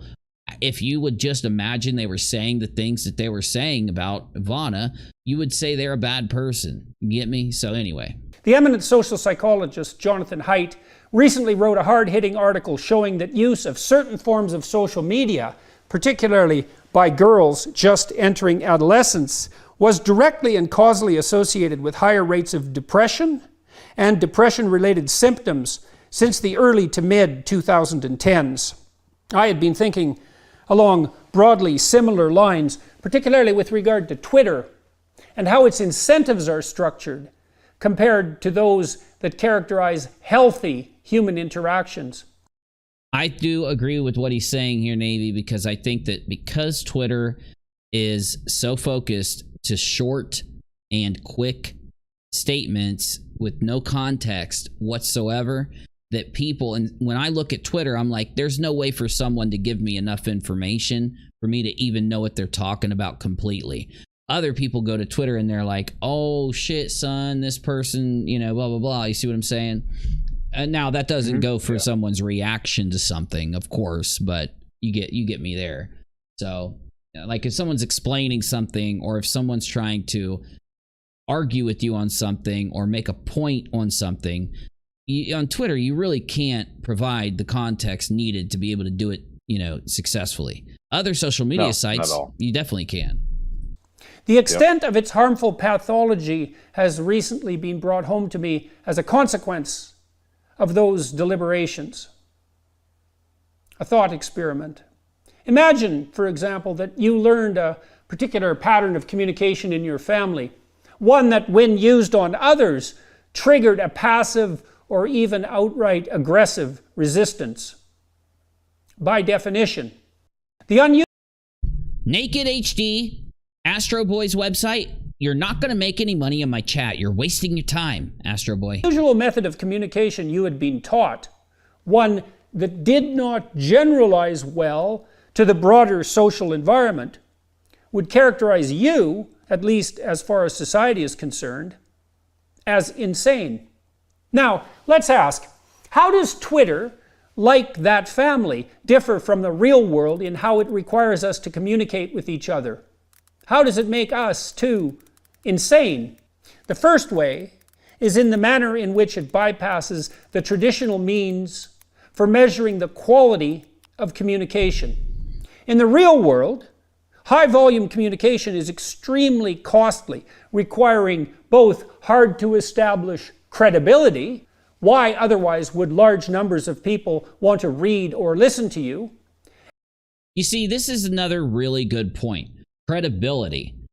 Like, okay, if I'm walking down the street and I see 2 crackheads, 2 doctors, and 2 blue-collar workers, got me? Every day when I'm walking down the street at 8 a.m., I see those 6 people. And let's say that today, one of the doctors yells over to me to say something, and I'm like, oh, okay, and I keep walking.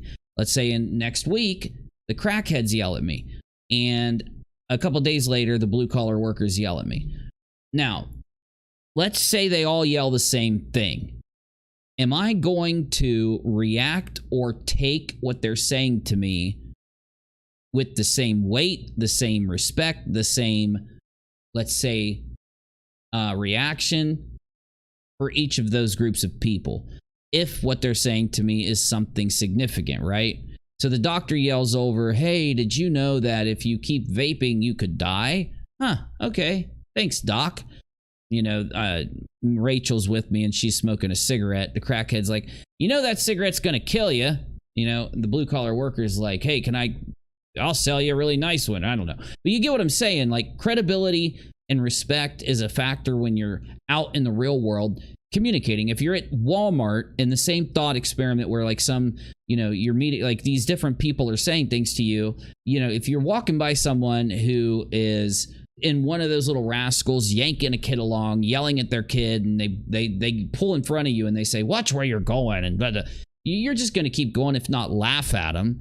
Whereas a well-dressed PhD's got his little lab, like coat on and everything, and he steps in front of you. Oh, sorry, sir, and pardon me, right? I mean, my point is, when you're on Twitter, you have no way to know whether the person interacting with you is genuine or whether they're lying, whether they're just BSing, whether they're trolling. The best way to handle Twitter, I've said for all the years I've been doing this, is to look at it like it's everyone's joking. Look at it like everybody's just fucking around, right? Because you're not going to know either way. I don't know. You know what I'm saying, though? Is that judgmental, I guess? I don't think it's judgmental.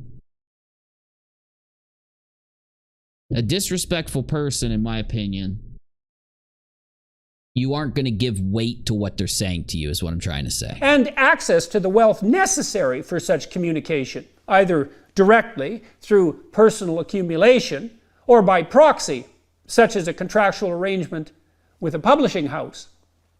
Twitter casts these limitations asunder.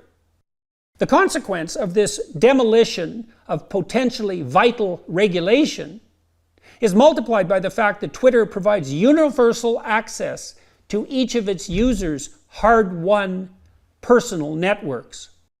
Well, anyway, I'm not going to keep playing Dr. Peterson's thing here, but in the end, he explains the issue that he has with Twitter and the issue he has with such strict censorship being applied in that kind of situation.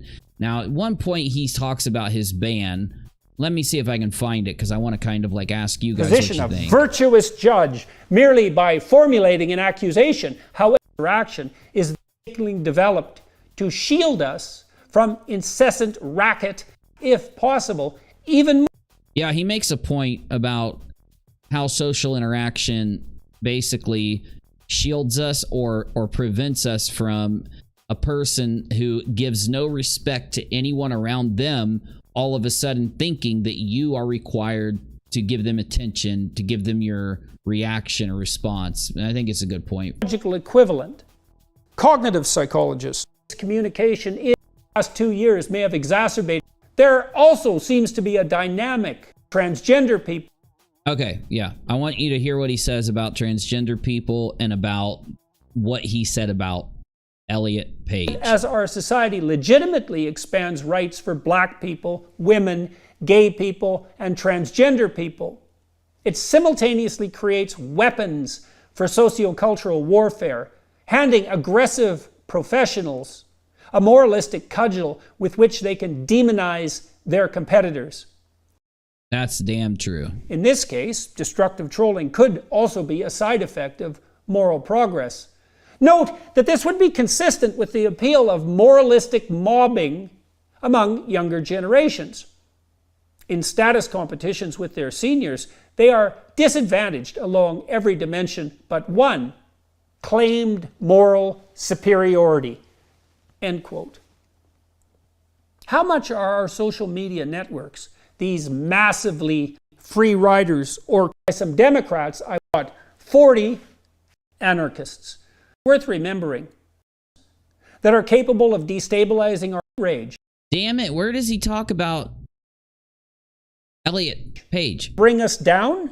Female adolescents are such that we should at least consider attracted such attention, real world innovation that accrues well and act, if possible, right and ability to fight your hard-earned mob can level worrisome of all emotional temper. It would be easy to tell, and say, a competitive aggression to provocation. Damn it. It enables and benefits innocent broad article I mentioned previously. Twitter indeed cuts the link between how some of my students and young day, or that they might be on their tenure or grant reference group, organizing surrealistic cudgel with which what did I do? Pass it? A hard-hitting article. And how it's incentivized aggressive. How does it make us read or is multiplied by the fact posted competence posted that entire network of followers merely by commenting racket in the accrues to the accuser of statements granted to them. Say any of what. So he goes into this like they, he, they thing. That's what I want to find, and I don't know where it is. It's really, we really do need to hear it though. Fuck it. We'll come back to this later. So before we talk about J.K. Rowling's, let's get through the rest of these. I already talked about Diablo Immortal. That I don't even know why that's open. We don't need that one. We talked about this. So we're going to talk about that for a second, and we're done. Oh my God! Other than a topic that that's not there, but yeah, go ahead. I'm just going to say this one thing. So I saw the thing where you brought up that Elliot Page is being considered to replace Ezra Miller, right, as the Flash. Yeah. No. And the reason I'll say this, and this is going to be my personal opinion, Elliot Page is not a good actor. No, period. Not at all. I don't care. Not at all. Before I watched Juno, I watched this, I watched the other things that Elliot's done, and all this kind of stuff.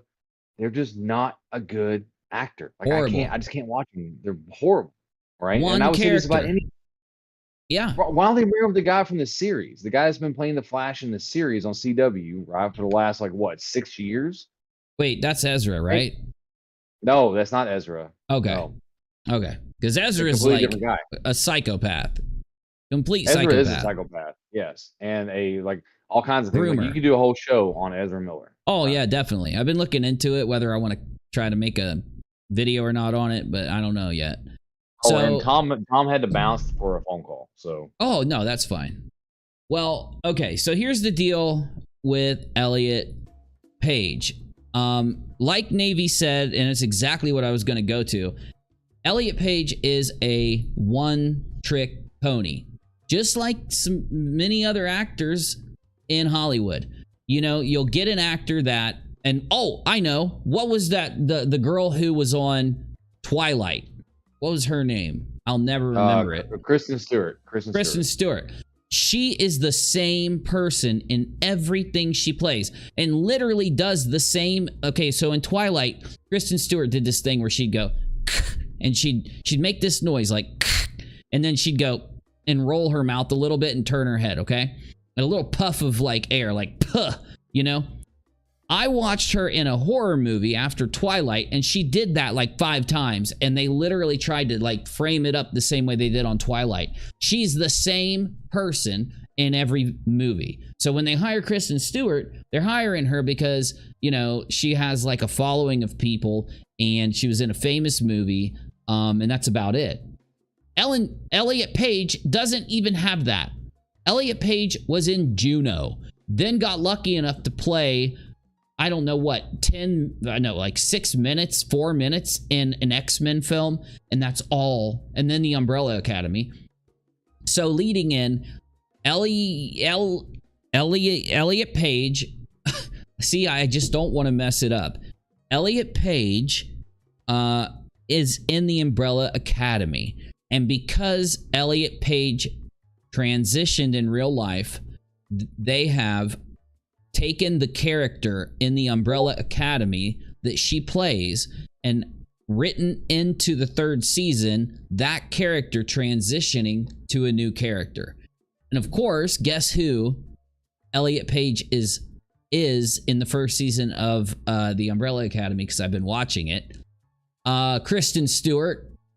So what I mean is, Elliot Page is when they were in Juno and when they've been in other films, that's the same person who appears in the Umbrella Academy. So basically, they just go around and they have these like kind of like reactions to the things that people are saying, or they might have a sentence here or there, and you know that that is Juno. You know that that is the same, just like Navy was saying, because they are a really bad actor.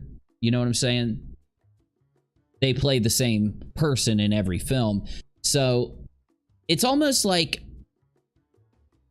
why would they do that? So here's my thought. At first I said, I'm against them writing the transition into the show, because it'll change the foundation of that character and the things that character was going to do and all this stuff. But then I said, I remember several TV shows where someone gets pregnant, so they write into the TV show that they got pregnant on the show. Have you ever seen that, Navy?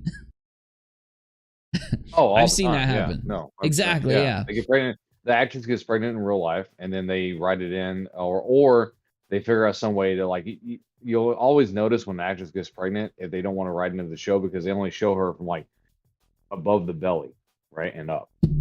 You know, exactly. So then I said to myself, well, if I didn't care that they wrote the pregnancy into the show, then why do I care if they write the transition into the show? So then I realized, oh, I remember why I would care or not. If it made the show suck, if it changed the character up and it was like bad or something. So I said to myself, I need to watch the Umbrella Academy. I need to see what happens in it with this transition and then make up my mind. This thought process led me to J.K. Rowling. Now, ironically, Headless Chicken was in Discord earlier today when I first went in, because I went into Discord like really early when I was doing some stuff before I even talked to anyone else, and Headless jumped in, and somehow we got to the topic of J.K. Rowling. So I've been working on this video on the J.K. Rowling situation, trying to determine whether the people out there's a really large group of people who call J.K. Rowling transphobic and attack J.K. Rowling. One of them, ironically, is the famous Keffels. And I don't know if did I tell you who Keffels is? This is some lolcow shit. So I don't think so. I think I've heard the name mentioned, but I don't know who they are. Right. So Keffels is a Twitch streamer who became a YouTube streamer, I think, but might still be a Twitch streamer. And they would go to Twitter and they would try to ratio people. Everybody thought that Keffels was using bots, because Keffels would have this like not that big Twitter following, not that big of a stream, and they would go around getting in fights with people on Twitter, and then they would ratio people. And it was this thing that in her stream, in their stream, and in the what they did, where like ratioing people was like their big thing. So anyway, long story short, they got exposed for how they were ratioing people. Basically, they were using bots, and at the same time, they were messaging. They had teamed up with people on Twitch that they politically agreed with, and would DM that person and say, hey, send your people over to ratio this link, while combining that with bots. That's how it made the appearance to people that Keffels was some like internet god that didn't even have a big following and didn't even have that many people watching, but somehow could go and ratio all these people. Long story short, though, they got exposed for grooming minors, which you'll have to go and look into that out there, that claim. Well, you know what? Let's do this. Let's go to Twitter really quick and just look at Keffels. And it was this really big thing when Keffels got exposed. Keffels blocked me just because I had basically mentioned how Keffels was using bots, immediately got blocked. I didn't even pursue her. Oh shit, it looks like Josh did one on Keffels. Do you think this is like this violates some like grounds of internet ethics? Okay, so that's Augie.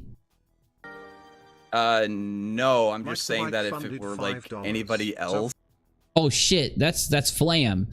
We're gonna have to do a stream on this too, because I guess Flam got Flam destroyed by Augie and Nicholas, and like he got exposed for some shit. So they were saying that they wanted to. Here, let me bring this up.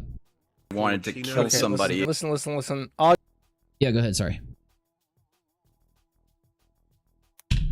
Were you trying to say something, Navy? No. I just remember looking at Flam the other day when I think someone dropped. I don't remember who it was. Dropped the Lauren Nick did the Oreo stream. Yeah, I think the Oreo stream. We were gonna go live on that yesterday. We'll probably go live on it tomorrow. I think. Get caught up. This is unacceptable. What the fuck is the point of the text-to-speech donation thing on your fucking screen if you're just gonna talk over it anyways? Make that shit manual, bro. Like, this is the streamers are like nightmares. They have no like respect for their audience listening to this shit. Like, why is there 3 different feeds of sound coming in? One from the video, one from the text-to-speech, and then one from you and Flamenco talking to each other. Like. Yeah, I get it. I get it, Josh. It pisses me off too, because you can mute those 2 of these have got to go. The video's got to be paused, and you got to make that text-to-speech shit like either something that happens when you're not talking, or you have to actually press a button to get it to show mom to his mom. Big baseball coaching or whatever the fuck. Well, actually, it's the other way around. Everyone thinks that I'm a there was no reason whatsoever to continue on in a relationship like that. Bitch, you don't have the balls to come out here and talk shit about me, but I'll say whatever the fuck I want about you, whore. Nora, you bitch. Nora. Stop me. Come out here and say something about it then. Stream. Oh God, actually. Ralph. Oh my God. So bizarre how he's like so angry he can't let that Nick. Okay, she's got her hand on his shoulder, whatever. It's up here. Is he still going at Lauren Southern? What are you doing, bro? I mean? Like, this versus this are 2 different things. Wow, that's crazy. First off, don't put multiple people within the conservative movement to save his own reputation and did a lot of projection to try to save himself. I think that's referring to the privilege grant. When he was famous briefly. Okay. So I think we've gotten everything other than the Eve Barlow thing, and I want to move on into another subject. If I can get my fucking head to stop aching from this, these headphones are squeezing my brain out of my ears. It might be my bandana, actually. Okay. The last thing is if you guys don't know who Eve Barlow is, my God, does she suck. So she's a Johnny Depp hater, Amber Heard supporter. I think she was like Amber's ex-girlfriend or something. I don't know. But she's constantly posting just lies about Johnny Depp, always making it to where you can't reply to her. Yeah, you can't reply. And she'll just lie about Johnny, and when someone comes in to call her out for it, she turns off her replies. So essentially, she was being used as Amber's internet support force, and she got blasted. She got exposed. She ended up running a campaign to get like the umbrella guy flagged down or something. I have to look into it a little further. Don't take that as a fact or anything yet. Essentially though, the rumor is that Amber Heard dropped her. She disavowed her, and I just wanted to let you guys know about that because I think it might turn into something interesting. We'll see later. The thing that's interesting that we need to look at right now is, you guys know that I've been like watching the Kino casino, and they were documenting the fall of Ethan Ralph, essentially. Well, the craziest thing ended up happening, and for some reason, people on Twitter and people out there are trying to say that the Kino casino is done. It's over. It got destroyed, and they're never going to come back from it and all this garbage. So I thought that we would try to figure out what happened to Kino Casino while live before I play some video games. And the thing is, though,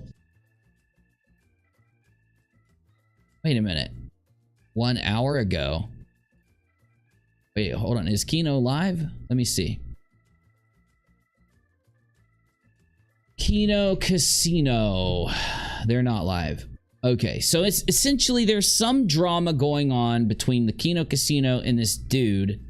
I forget his name. All I got to do is go to the comments though, because everybody's like, that guy won or something. So let me see if I can find it. His name is shit.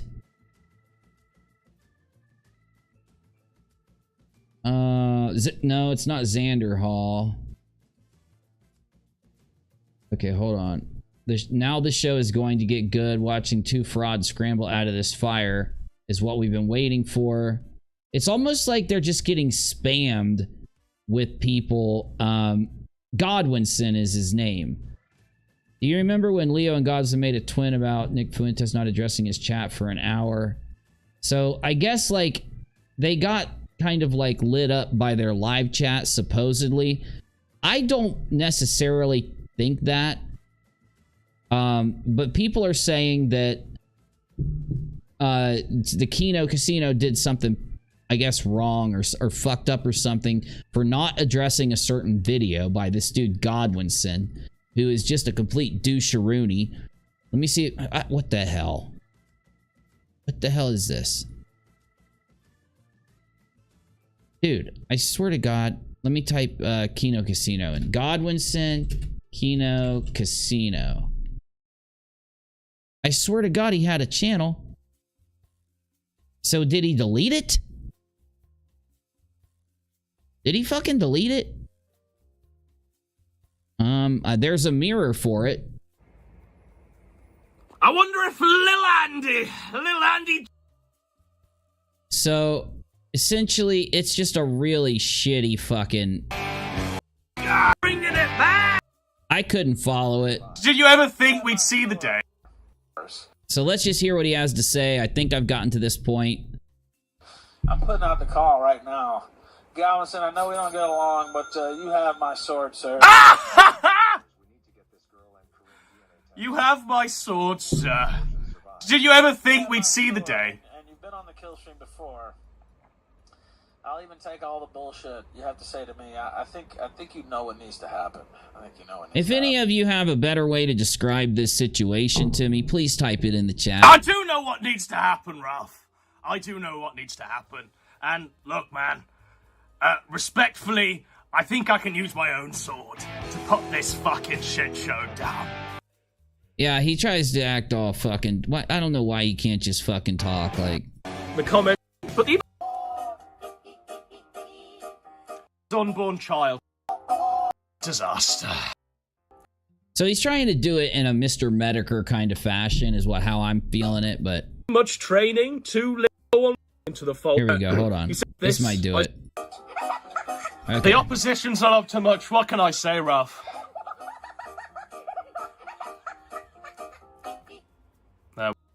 Have I not shilled the entire show? Are you joking? I haven't shilled the entire show. Hey guys, do me a solid. Hit the like button. Make sure you're subscribed with the bell on. And if you want to support me, the best way is paypal.me/UNIRock. I'll share the link. Oh shit, I wanted to copy that so I could like Control V it in like an hour. So please consider supporting us and let's get back to it. I apologize. I'm supposed to say that at the beginning of the show and I didn't. There we go, folks. All right, folks, this is a sign of things to come. You're going to see a lot. Dexter says, "Sup, Uni," and everybody in the chat. What's up, Dexter? Good to see you, bro. More of this, I suppose. Liquid says, "Is this one of those hate channels?" My channel? No, I'm just trying to figure out what's going on. I like Kino Casino. And then I figured out, once I went and read the comments, I was like, why is everybody pissed at him? And I'm just trying to figure it out. From all of these Kino Casino pay pigs. He says, I used to defend... And this is the thing I don't get. Why do people get so mad at the Kino Casino for getting donos and making money? Like, isn't that the point? Isn't that what we're doing? You come here and you try to be entertaining enough that people want to throw some cash. Now, I get it. They used so here's what happened. They got crowd struck on stream. From what I can tell, they got crowd struck on Stream Elements. And then, like, they had to find a different payment processor. And I think they used Power Chat, which is a very bad option. You get me? Warski, but he's not putting. Uni, I have a channel for Kino Casino. I think I sent it to Navy, who should pass you the channel. Oh, well, shit, man. Hell yeah. Navy, if you can try to see if Dexter sent you something, throw it in general for me. All right, buddy. No, that's cool. Appreciate it. In the time for the show prep like he did in the beginning. He never did anyway, by the way. And he's not focused and enthusiastic about the content anymore. True that. Or ever, let's be real. Andy, yeah. I just dropped in general. Oh, yeah. No, yeah, I've got that channel. I appreciate it, man. Yeah, I got Daka. That's PPP's channel. I don't know why he doesn't just change the name to Kino Casino. Kino Casino's doing so good, he should just change the name to Kino Casino, right? Write me off as a... So this Godwinson made a video that's destroyed the Kino Casino, according to Kino Casino's comments section, and we're just seeing what the hell Godwinson said. I can't follow anything Godwinson said. I mean, it's just like fucking, you know, nothing to me. The hater? But I still like you, and liked Twisted Mind, brain dead motherfucker. Hell, I'd like to see Kyler come into the fold to help you with this kind of shit. You know it's bad when the people are begging for Kyler to come back. What is bad? What are you talking about, dude? Like, the show's exactly the same as it's always been. Maybe I'm just a boomer. I just don't get it. Lately, it's been too much training, too little time devoted to the show. No one would want to see you box if you weren't an internet man, Andy. This is it. Remember who you fucking are. You're an internet... Yeah, but he's getting paid a large amount of money to box. You know, I don't know if we can really fault him for trying to do something bigger than what he's doing. You know, Andy could really step up a little. Dexter said, I talked some in the Sphere Uni. It's a massive shit show. I'm going to figure it out eventually. I just didn't have the time to put to it. I was covering too much other stuff. And this is like the outside. This is on the outside of my things to do list. Eventually, I want to make a video explaining, you know, what happened with the Kino Casino, but I don't know if I'll ever get there. I'm still working on the DUI guy thing. By the way, I needed to see if Lauren was around or someone in the chat that followed LawTube enough to where they could help me with the DUI guy got in a fight. Legal Bites. Legal Bites like banned DUI guy. And it caused this enormous ripple of drama through the LawTube community. And I have not seen a single video on it. And I'm trying to put it together. But it's a lot harder than it seems to find all this stuff. Because I think something got scrubbed, so. Internet man, Andy. An internet man. Get the cart back behind the horse, fucking A. Get some good gimmicks prepped for the next show and address the issues openly. It won't happen, they're cowards. They've already shot their load. They had their... Okay, so one of two things is going on. Either I think I've got this. I can break this down. Okay, so essentially, there's something that is making this happen with the Kino Casino. There's something that's pushing the drama, and it's that PPP and Godwinson had a falling out because this dude came on the show and tried to present that Flam was a how do I say it the best way? A diddler, okay? And of course, they didn't, like, Godwinson didn't have any good evidence, and the show was horrible, and everybody was bored, and so he basically got booed off the casino. Well, it also caused a lot of drama in the background because they were like, dude, you just accused somebody of that with, like, zero evidence. That's so messed up. Long story short, I think that PPP broke off working with Godwinson due to that, and Godwinson formed the hit piece against Kino Casino. Now, the problem is, it's not necessarily a hit piece if it's true, right? Well, Ethan Ralph kind of realized, I think, that there was some drama going on between PPP and Godwinson. Most likely because Godwinson hit up Ethan Ralph, is what I think. And Ethan decided that he was going to start behaving himself. So really nothing has happened with Ethan Ralph for the Kino Casino to talk about. So they've been branching out into other things. Now, they showed some stuff about IP2 that I thought was hilarious, the stuff they were showing. I thought it was fucking awesome. But other people didn't like it, and they're saying that the show's fizzling out. So I think that Ethan Ralph is trying to do a strategical strike against the Kino Casino. Now, here's the funny thing. The only thing that Ralph has to do in order to mess up the casino is behave himself and just be normal so that they have no content to talk about with them. Because the majority of their audience is going there to shit on Ethan Ralph. So until Ralph has another meltdown, the casino's probably going to keep getting more shit and more shit and more shit. But the problem is, why do they have to address Godwinson? I disagree with the comments section trying to say that they should address Godwinson. I guess it might, everybody's telling them they need to do like good segments and shit. It wouldn't be a good segment. It would be like something from my show where I'm sitting here trying to figure things out. You know, no good reaction, no good jokes, right?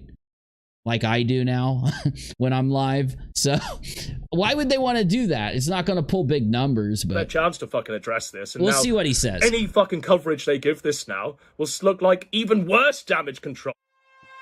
Suck Godward, saying nothing. Who's in there, folks? Welcome back, ladies and gentlemen. I know it's been a very long time, but I feel it's about time for a nice old victory lap. Ethan Ralph's lending his sword. American First's lending the sword.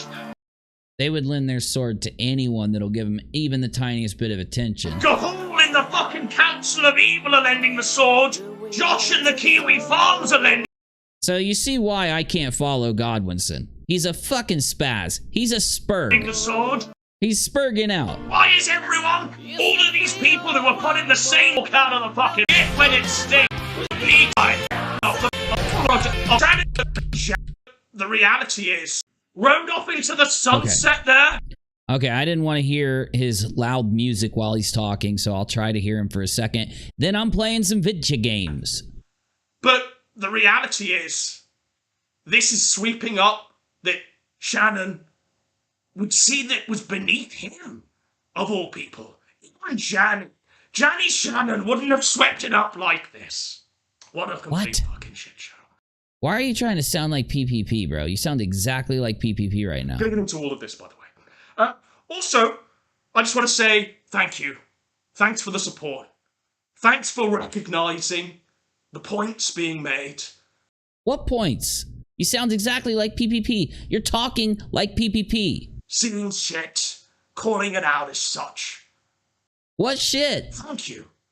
It really does warm my heart that I can drop a video on a no fucking view channel and still have you all there. What? Where? Where's the video? I thought this was the video. Samurai, ready to take up arms. Now, Ethan Ralph lending his sword. I don't think I'll need it, but thank you. I that Ethan Ralph is willing to cross the lines for someone like me. Oh my A guy who god. fucking, This is so cringy. I don't know, the summer of 2020 Especially was if you're pretty like fucking... touting support from someone like Ethan Ralph. Oh god, he really should. He should just go chill on the kill stream. Maybe that's what he's trying to do. Maybe he's trying to get Ethan to have him on the kill stream. Wild for Ethan Ralph. But even he can recognize that the opposition just isn't up to much at the moment. Why do they have to be up to something all the time? It's like the craziest thing, right? You know, it happens with me. So when I go and I decide like, okay, fuck it, I'm going to stop taking time away from my stream.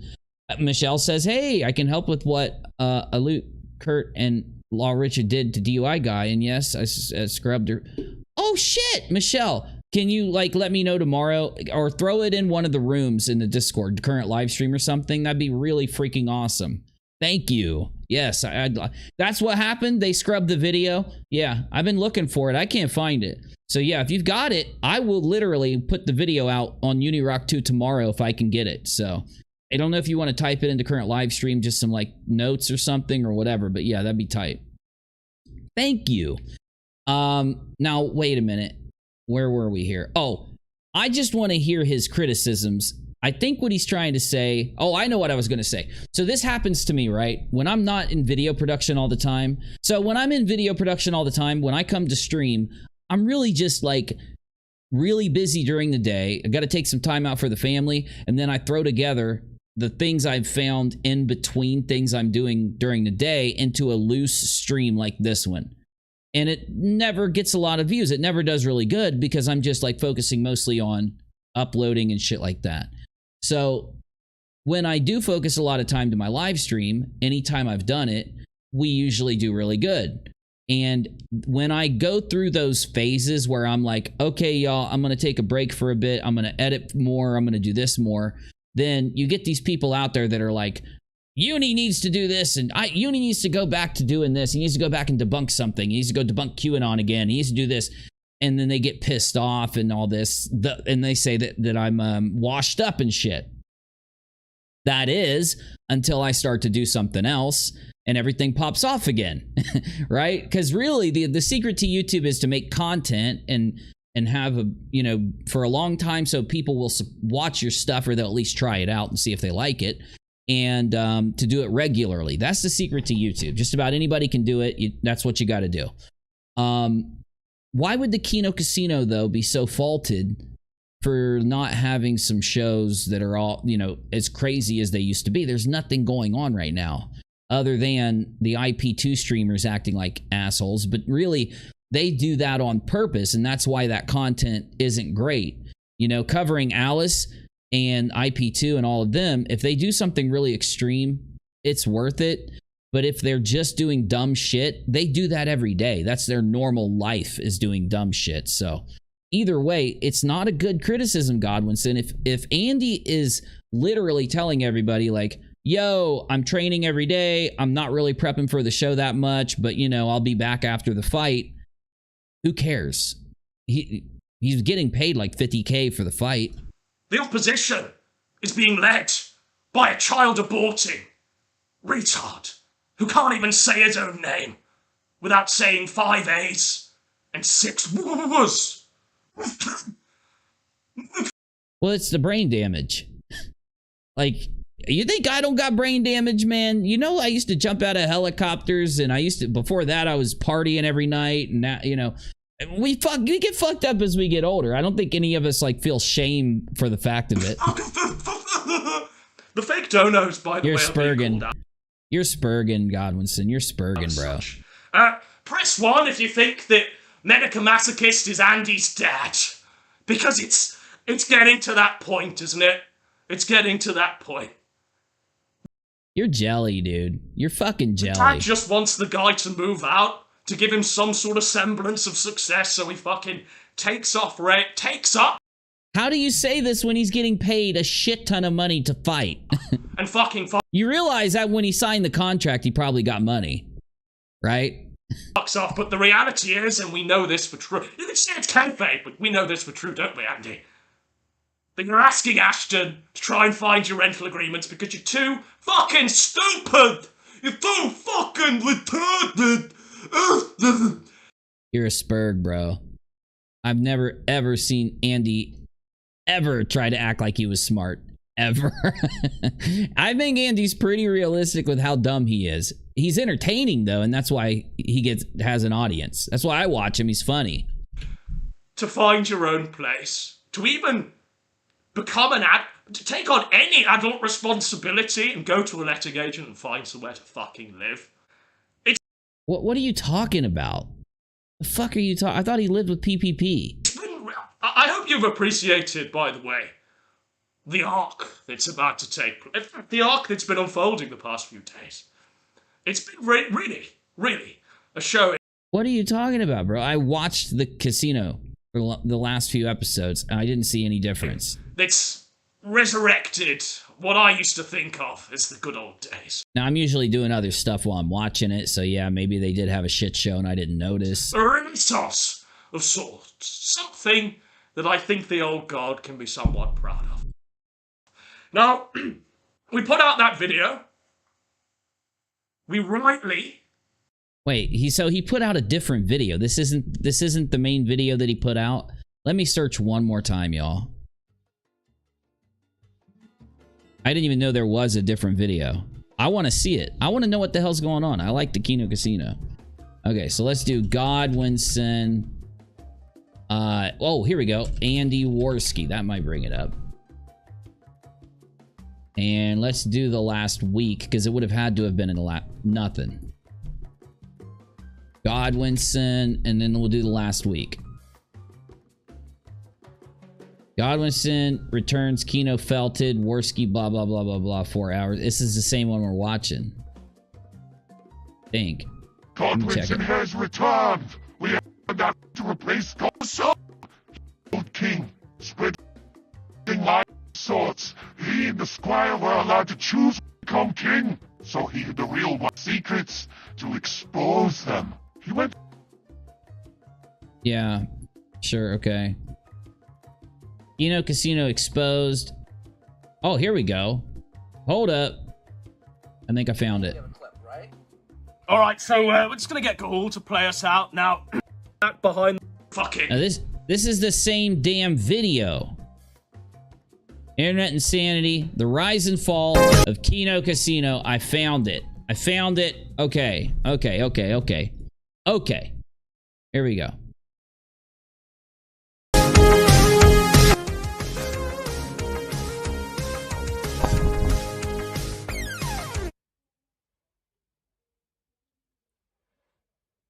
No half measures.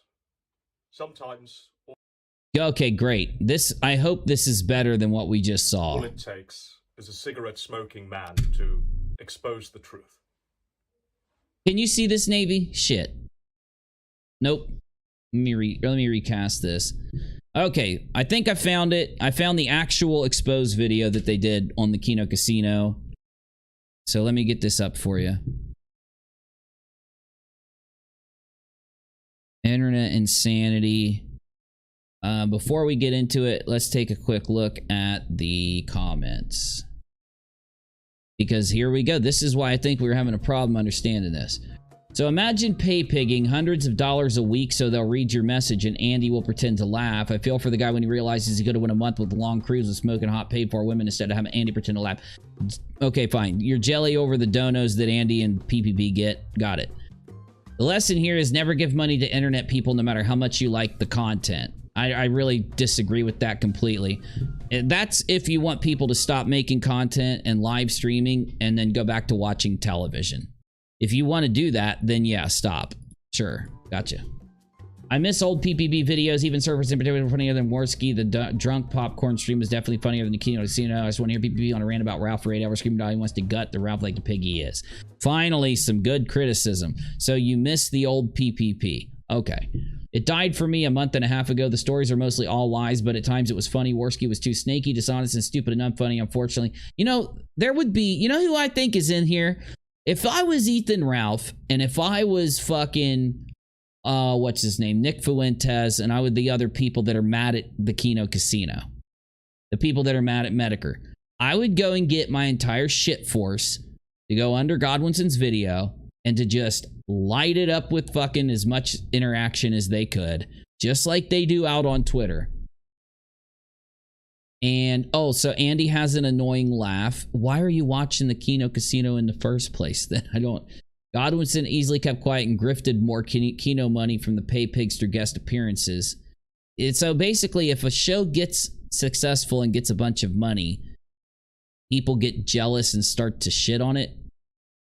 PPP needs to be humbled. What did he do?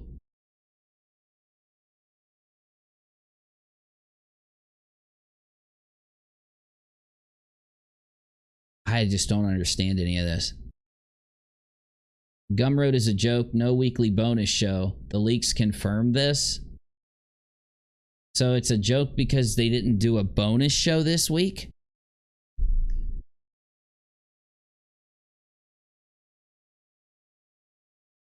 Jealousy from Josh?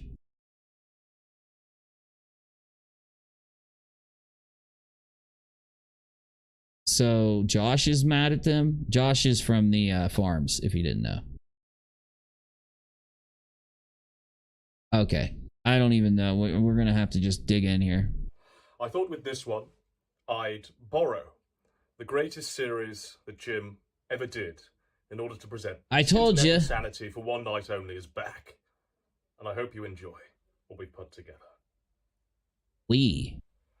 What we've put together? Uh-oh. At this point, I mean, whatever I seem to cover seems to become the next big thing on his website. You know, you've got Internet Famous now out of New Project 2, the Gunt subforum out of My Crusade Against Ralph, now the Catboy forum. Uh-oh. Okay, I might be starting to see what's up. So I don't know, Josh should be thankful to me for helping him out.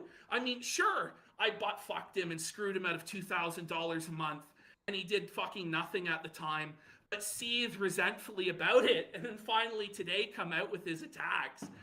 But, Oh, I see.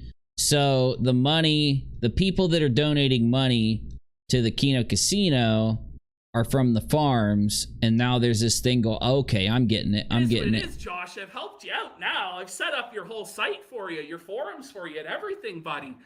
I don't know what the fucking issue is. Were you trying to get crazy with this thing? Don't you know I'm loco?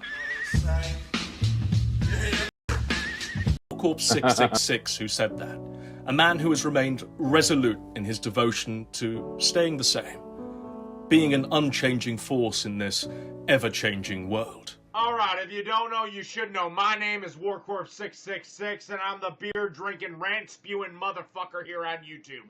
I don't write scripts for none of my shit. I just shoot from the hip and what I really think and what I really feel, and I really don't give a rat's ass whether you like it or not. WarCorp 666 for the past 10 years has come home from his 9 to 5, cracked open a beer, turned on his webcam, and delivered rants about feminism. Anita Sarkeesian, Zoe Quinn, Trigglypuff. He has spewed countless promos on them all, from the perspective of a middle-aged alcoholic wearing a Yoshi t-shirt. Teenage Mutant Ninja Turtles. I can't really get mad at this guy. I really can't. Once again, old WarCorps.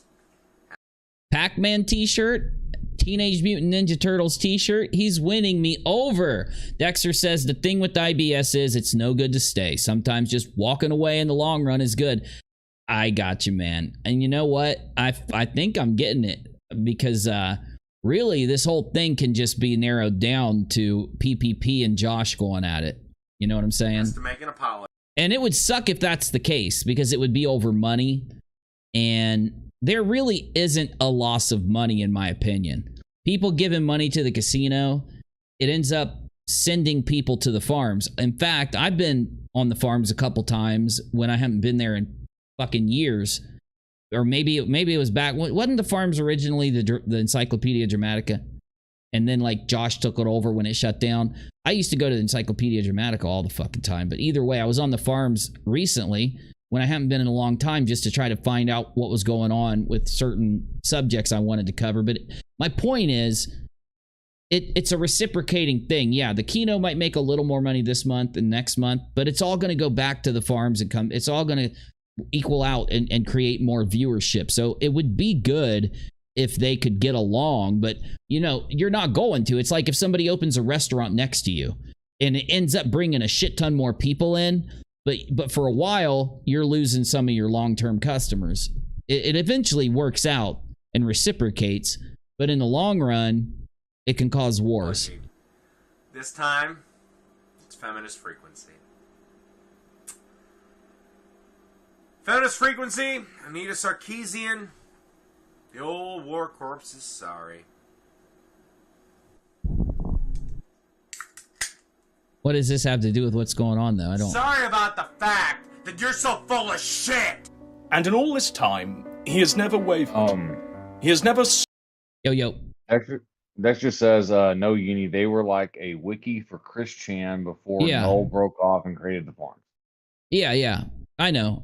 It was mostly Chris Chan, and then I just thought Josh created the farms when either Encyclopedia Dramatica went down or the site before it. What was it? The CWC wiki or something? It's been so long, man. It's been so fucking long. You know what I'm saying? I got to go brush back up on my internet history because living through it. You know, I can't even remember what I did 10 years ago. Sold out or lost his passion or chased the numbers. He has remained true to himself and true to the ethos. Fuck. What I wanted to skip ahead and I stopped myself. I'll give it a chance. Brought him to this wonderful place known as the internet. Yeah, you read that video title right. Yes, I'm a white nationalist, but I'm not a racist. In his mind, Gamergate never died. Not really, not for him, anyway. You see, for Warcorp 666, it was never about selling mugs and hats. It was never about super chats and paywalls. It was about bizarrely, or... Do you not get it, dude? Do you not fucking get it? It's a joke. It was. Do you want to know why it was about that? Because he was getting paid ad revenue. Everybody did. It didn't matter what you said back then. It didn't matter how you acted. If this is after 2012 and before 2017, people made tens of thousands of dollars off of viral videos. I know because I've done it, okay? Every single channel got monetized. Every video got monetized. There was nothing to demonetize. You either were or you weren't. You could say whatever the fuck you wanted. You could do whatever you wanted. The ads still played. Now in 2017, the whole fucking internet shifted when these giant mega corporations started to get politicized. And they came in and said, listen, our big ad people don't want anything that has to do with that. So we're going to demonetize this, but maybe you'll do something else in the future. And every single video any of us put out got demonetized.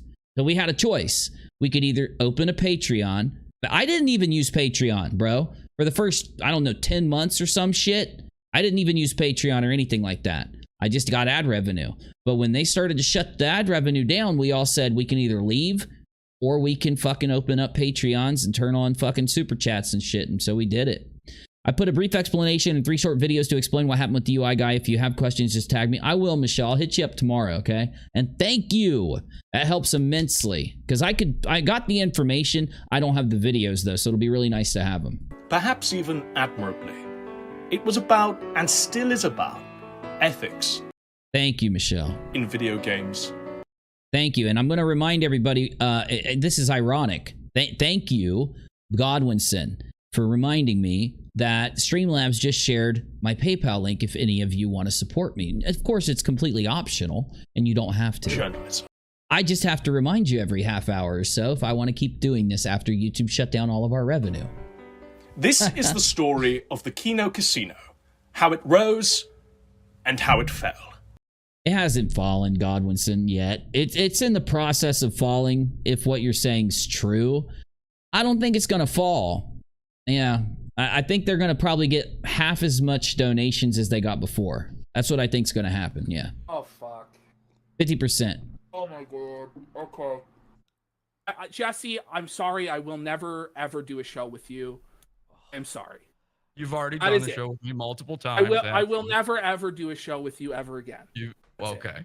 That's it. Is that like... This is a really bad point to go to, Godwinson. Like, look, I'm a video creator. I've been doing it for a long time. You're a video creator. You've been doing it a long time. We both have low views. We both have high views. So here's the point. This is a horrible, horrible, horrible place to go.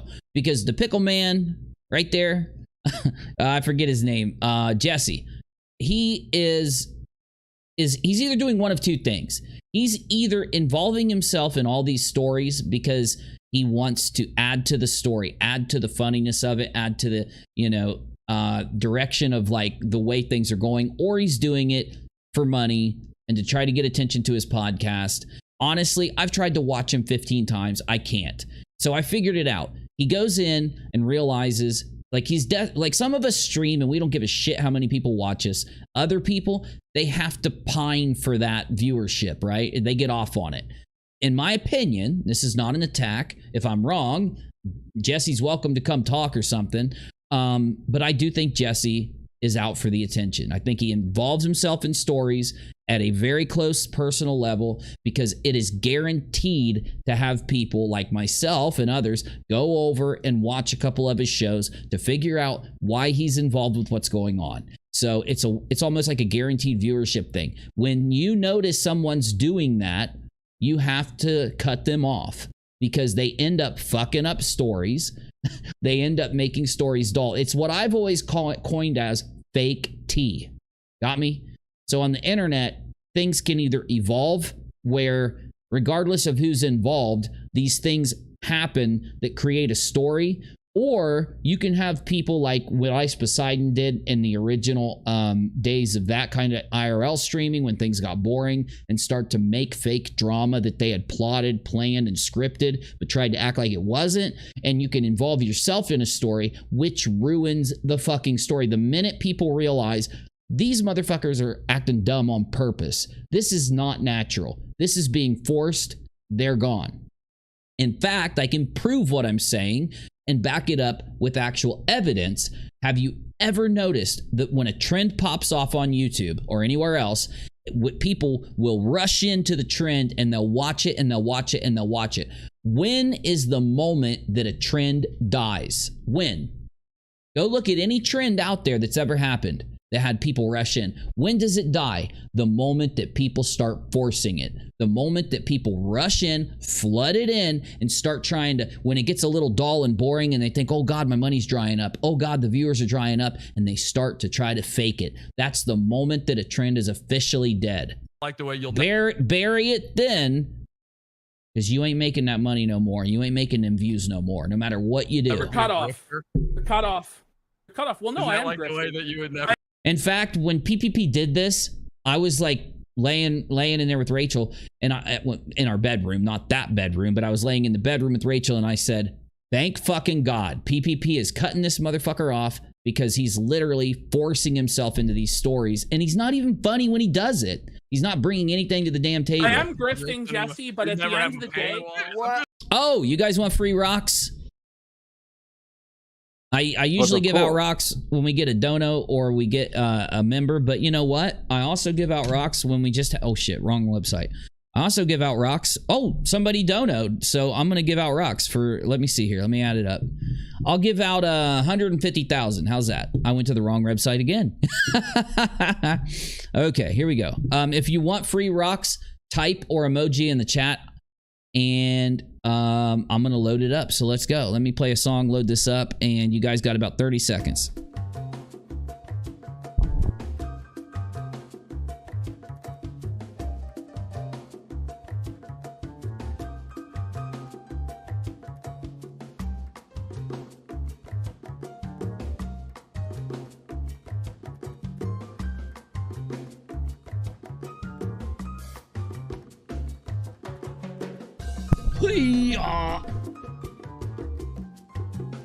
Sorry, I had to go yell at Rachel and tell her to order a pizza because my pinned message wasn't lying. So, okay, let's do 200,000 just for the fuck of it. 200,000 rocks. Okay.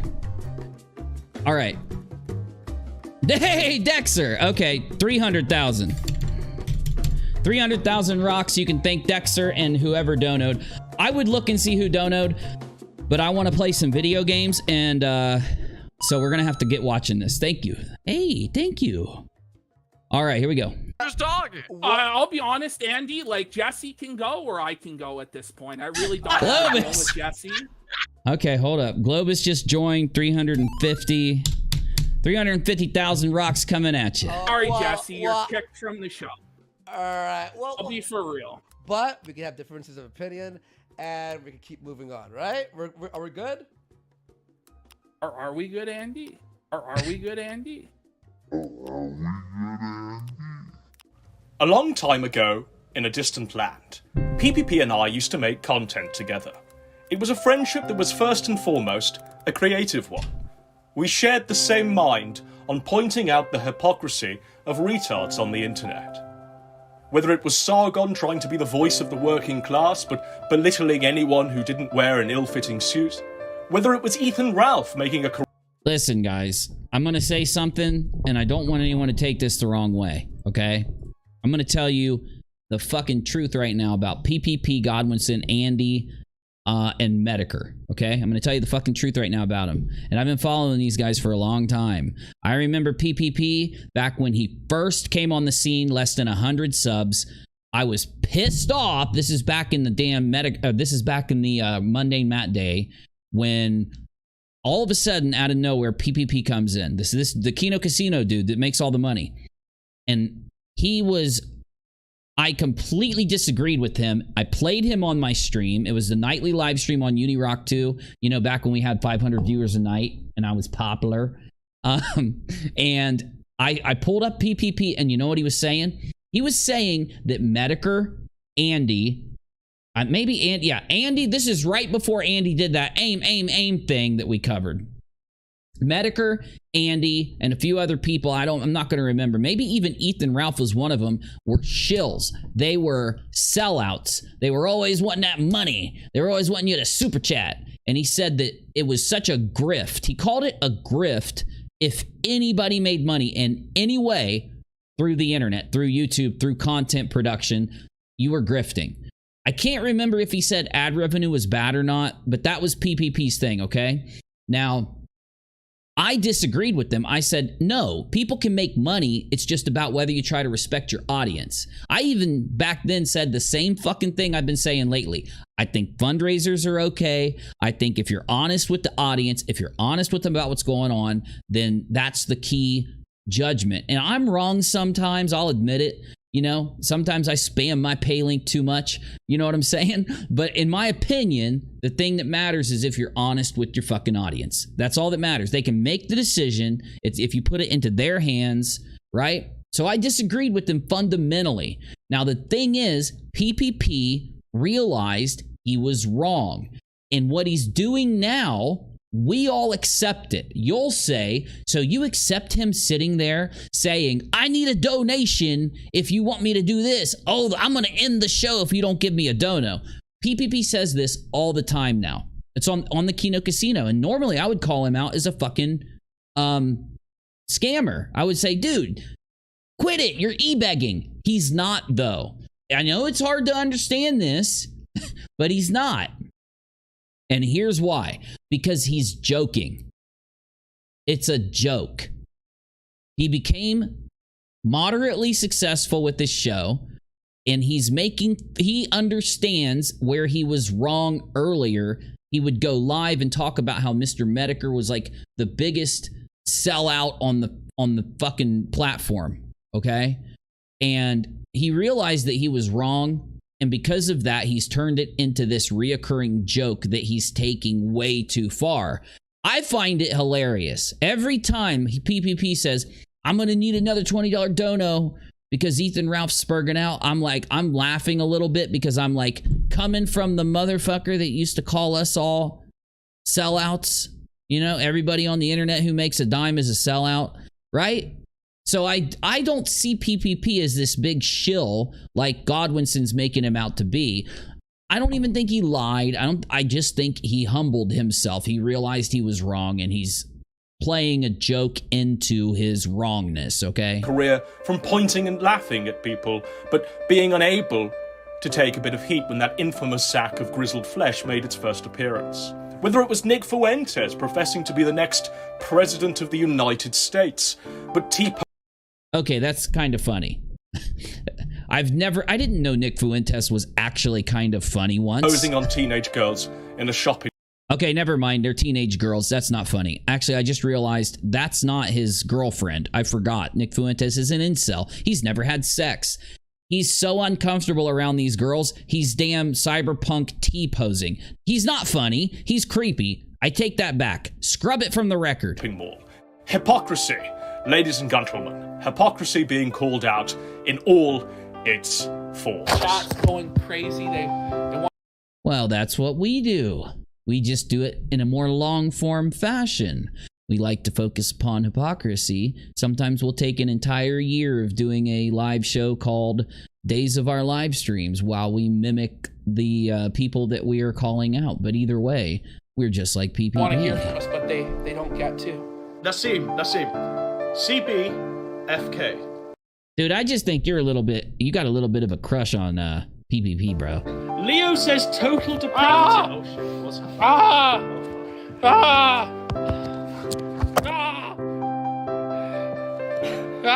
PPP's bleeding.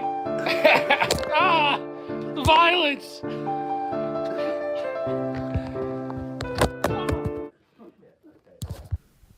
Let's talk about Dick Masterson, Josh Moon, and New Project 2. Not New Project 2. Why does that sound so fucking familiar?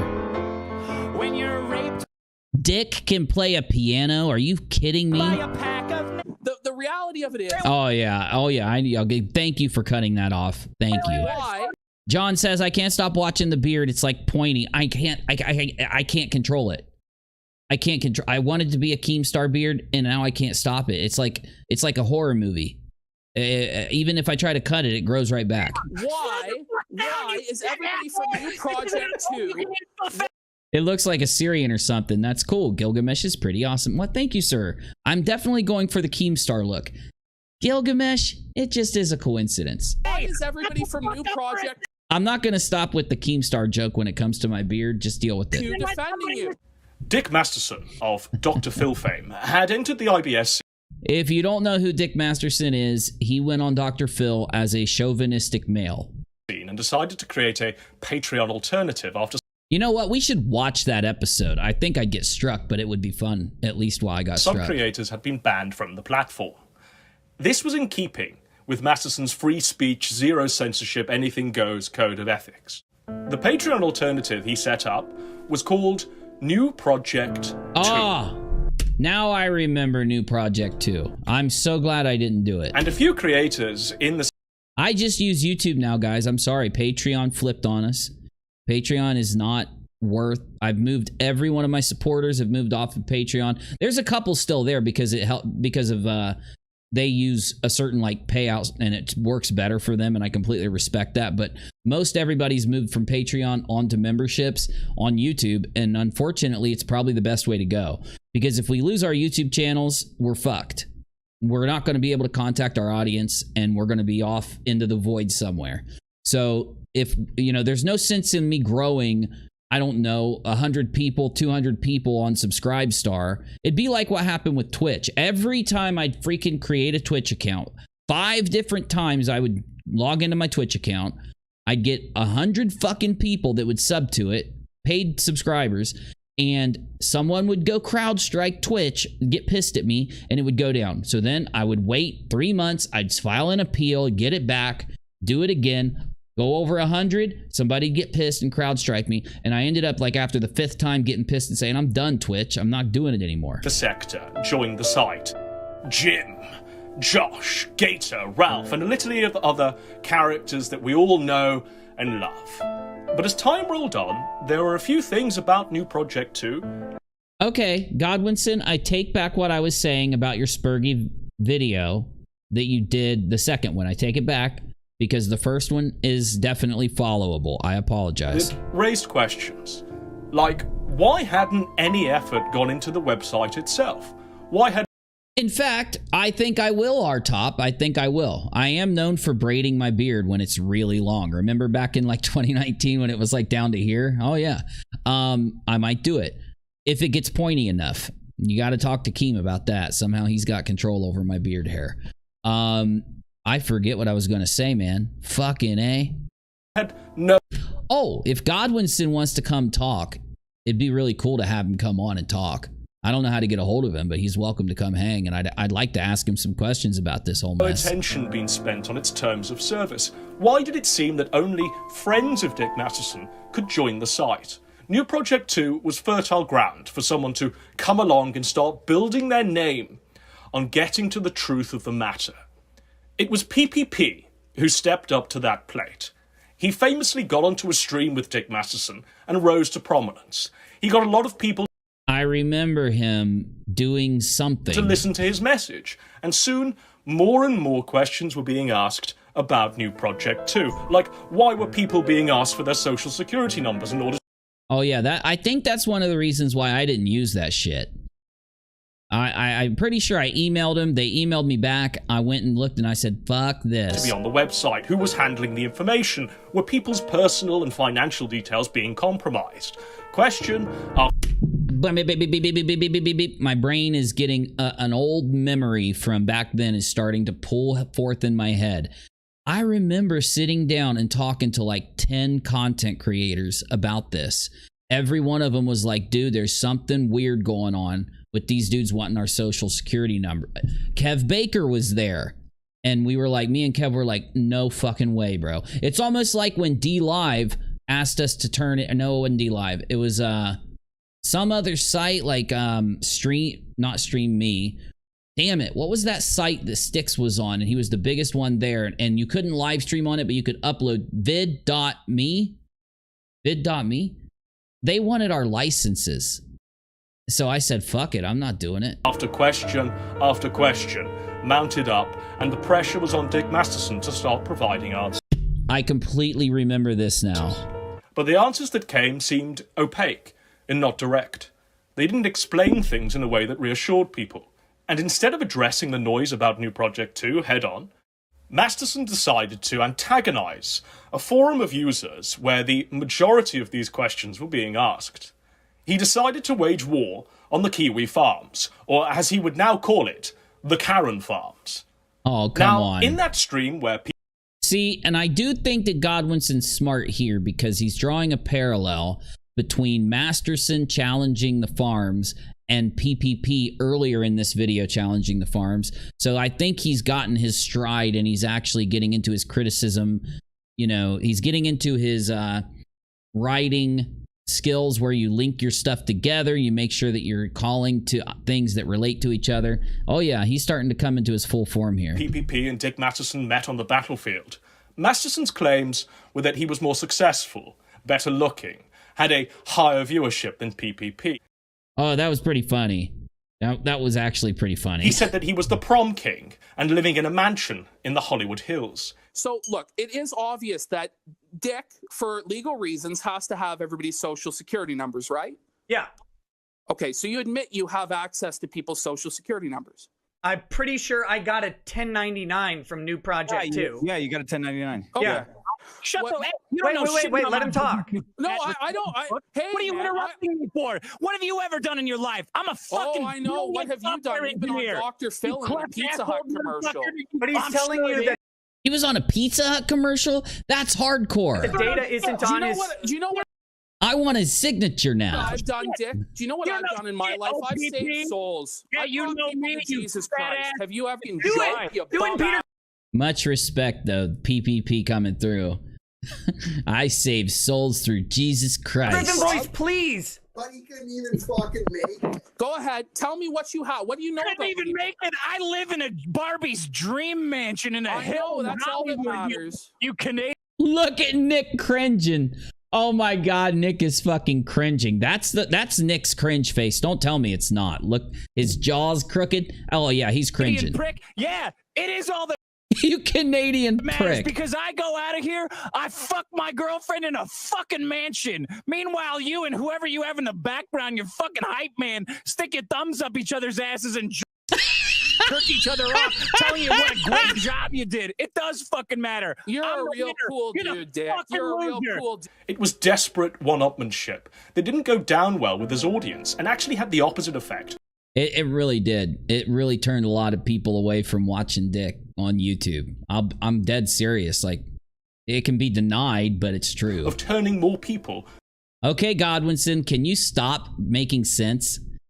Please? Can you stop making sense, for God's sake? To PPP's side.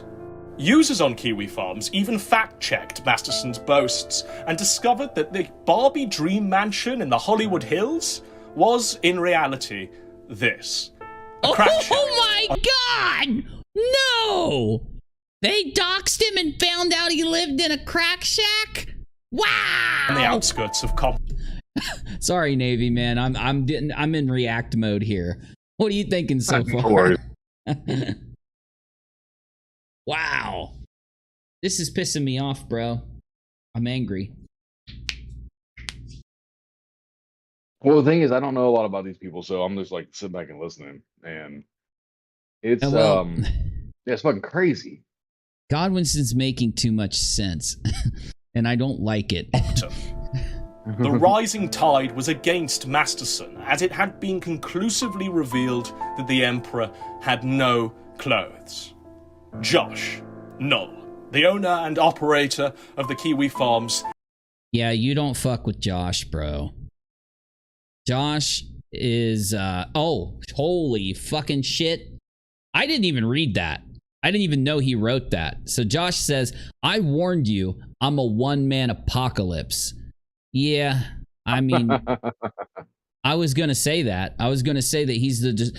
So I'm you're going to think I'm lying, but my commentary here was going to be, no, you don't fuck with Josh, bro. He's a destroyer of worlds. And then I swear to you, dude, hand on the Bible, I didn't even know he typed that. Seemed initially to resist the rising tide of users who'd had enough of Masterson's shenanigans.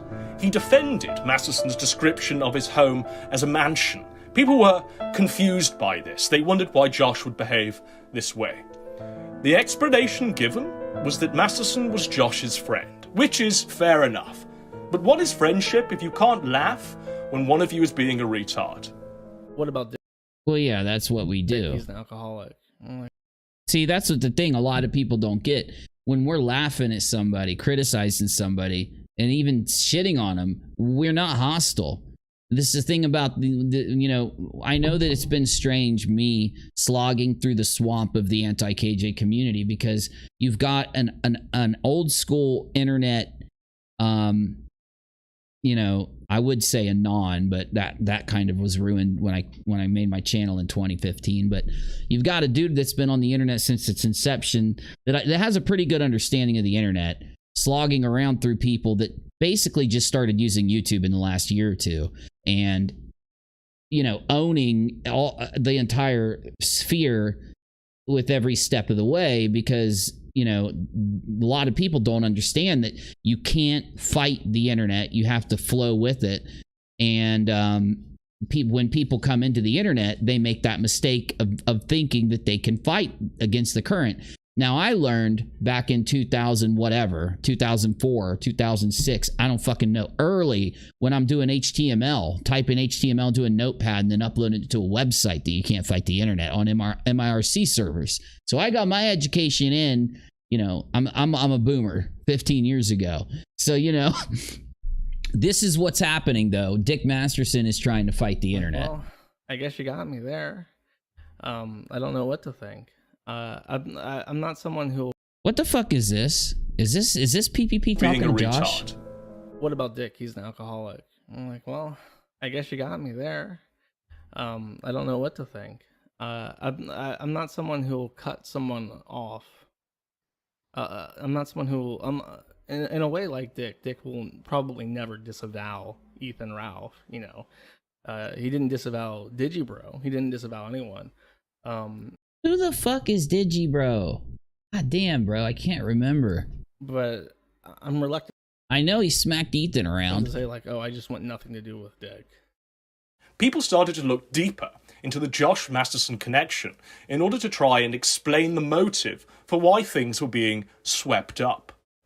It came to light that Josh was one of the highest earners on New Project 2, and it was netting him just shy of $2,000 a month. It was clear that there was... That's really not that much, man. Some sort of conflict of interest. Eventually, a man called Vordrak performed some dark arts, magic, sacrificed a baby, killed a goat, drank its blood. He hacked into the network. And New Project 2 was deplatformed from its payment processor, and the saga came to an ignominious... Oh, wait. No, he didn't. He fucking... Oh, yeah. Yeah. Payment processors pulled out and kind of swept Dick out from under the rug, which was fucked up, in my opinion. I don't know why people would... Why did he get pulled? I don't even... End. But the legacy of the Ark was that PPP, the man who started the fire, cost Josh $2,000 a month by leading a crusade against the website that was paying him. PPP, the righteous anti-grifter who wasn't compromised by being in the pocket of Dick Masterson, mounted his charge against a scummy website that seemed like a scam and didn't explain to the public who was handling people's private, personal, financial details, how it was being handled, and whether or not a list of users was being kept in order to be potentially exchanged to illicit forces for money. Wahoo! Everybody down on his fucking grave! But anyway, that was new Project 2. Yeah, that's why I hated PPP for a long time, just so you know. Because when it's not that I give a fuck about Dick Masterson or even Josh from Kiwi Farms. I mean, the point is that they were censored in the most like un-American kind of way. I know it sounds dumb to say that, but their payment processors were told things and those payment processors pulled out. We were never here on the internet given a good explanation. Now, if they were really trying to take down Dick Masterson, or if they were trying to take down the people that were on that website, maybe they should have told us why, because what it did was cause a reverse support base to go to Dick, because people out there basically just heard that he was censored in this kind of like really fucked way. Ancient history. A footnote in the long tapestry of internet spurgery. Something that should have been forgotten. Lost to the mists of time. Alas, even the best laid plans of mice and men go awry. They want me because I'm the hottest property in this sphere right now. In the aftermath of New Project 2, PPP's star rose and rose, and his viewership exponentially grew. The audience sided with PPP, the underdog, making his name on taking down the big dog grifters in the sector. PPP wasn't bragging about... Yeah, but how are they grifters, for God's sakes?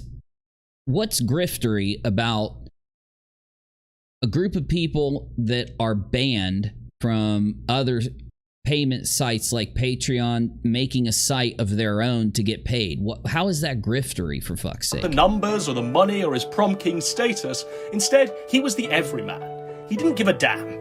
He just said what was on his mind and didn't need fancy OBS templates to make his points. You think I got a fancy template, motherfucker? I literally got a little GIF with a camera. The effectiveness of PPP was that he could fire up a stream on his mobile phone and deliver a fire and brimstone sermon on the state of the nation and the sinners within it. It's time.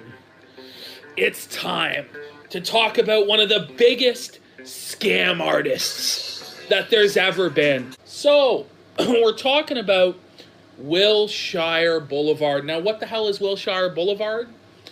Well, Wilshire Boulevard is a book that Coach supposedly wrote. Coach Red Pill? That Gonzalo Lira supposedly wrote.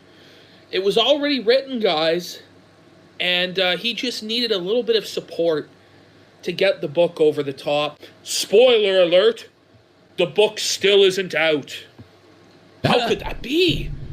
He said it was already written. How could... You see, PPP and myself have a lot in common. Because what PPP is doing, calling out grifters here, I've been doing since years before PPP. It's just that I don't target people in the political sphere. I don't target people.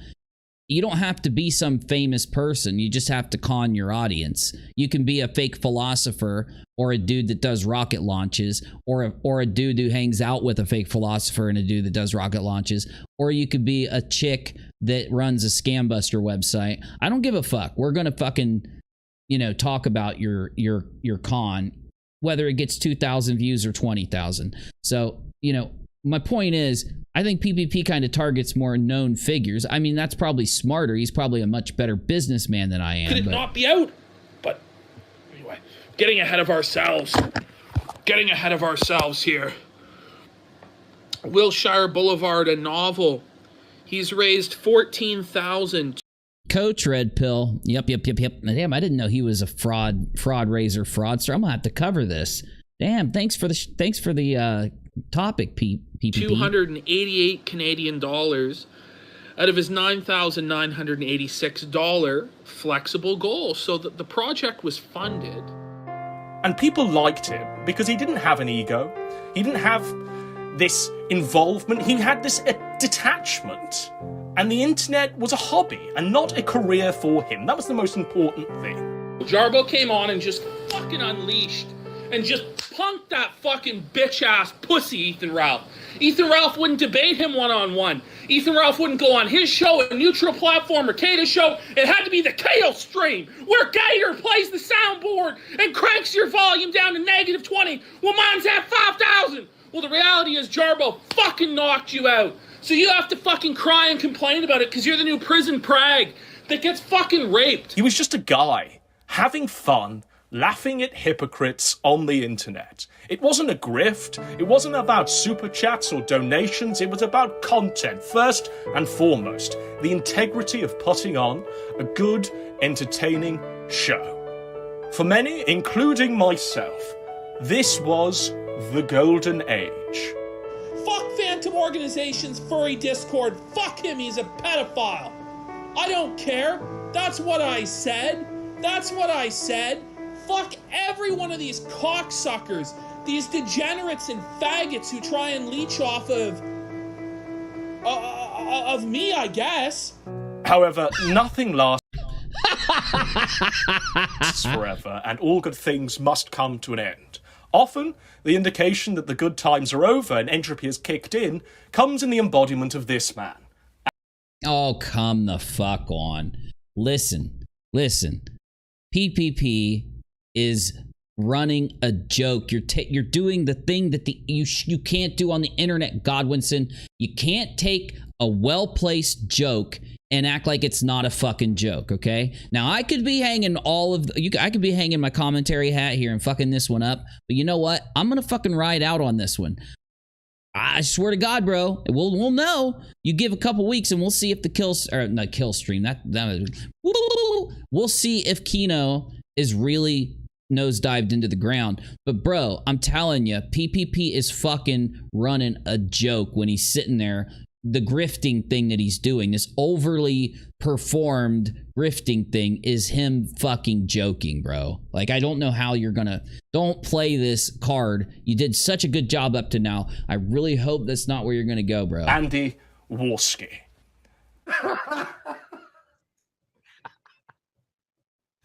A man who has never changed his spots, who has never cared about whether his contribution is of quality, who seemingly has never held any conviction on any issue beyond whether or not it will make him money. Whatever. Come on. Really? He's just funny.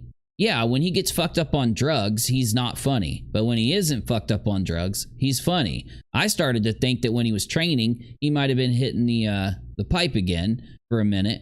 But then my fears kind of waned when I noticed that he was still kind of funny. So, you know, maybe that's what you're talking about. Maybe I just didn't notice it completely. And you know what? With someone like Warski, that's okay. Maybe I just realized what's going on. I don't know. Because he's never claimed to be anything different. He never started against grifters and became one himself. No. He has always been an unapologetic, child-aborting, grifting retard. Listen, dude. Yeah, he's pretty dumb. Again, if he was trying to play smart, you got him, but he's not. Is there something wrong with him making money off of what he does? You'd have to make the argument. You're literally just saying he's a grifter. You're not explaining how it's bad that he is making money on doing what he's doing yet. That has to happen, Godwinson. And I don't know if you can win that argument. I don't know because I think that that's why I don't think, you look at Twitch, you look at YouTube, you look at the ecosystem that we're in, and we essentially pick the people we want to watch, and we toss them a couple dollars if we like them here and there. And that's how they do it. They get 100,000 people that float by, and they might make $1,000 a month that kind of supplements their income enough for them to do this. If you can argue how that shouldn't happen, you can win this by calling him a grifter. But I don't think you can make that argument because I've thought through that argument a million times and I don't see anything wrong with it. I mean, you'd have to argue capitalism. What do you think, Navy? Oh, yeah, no, I agree with you 100%. I had to bounce for a second. I had to make a phone call, but I'll be back. No, you're good, bro.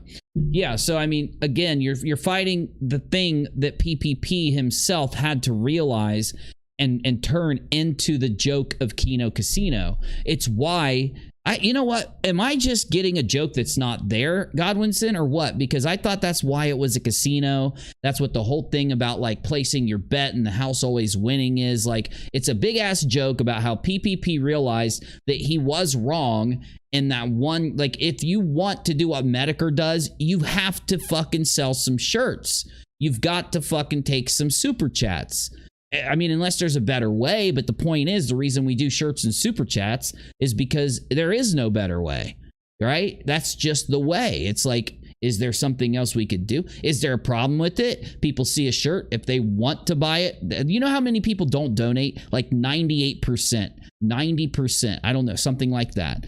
I mean, it's the optional point of it that makes the argument not work, right? And I'm willing to debate it. I'd love to have Godwinson come in and argue here on the show how making money online is grifting. I'd love to have him do that, but I think there needs to be a condition next to it.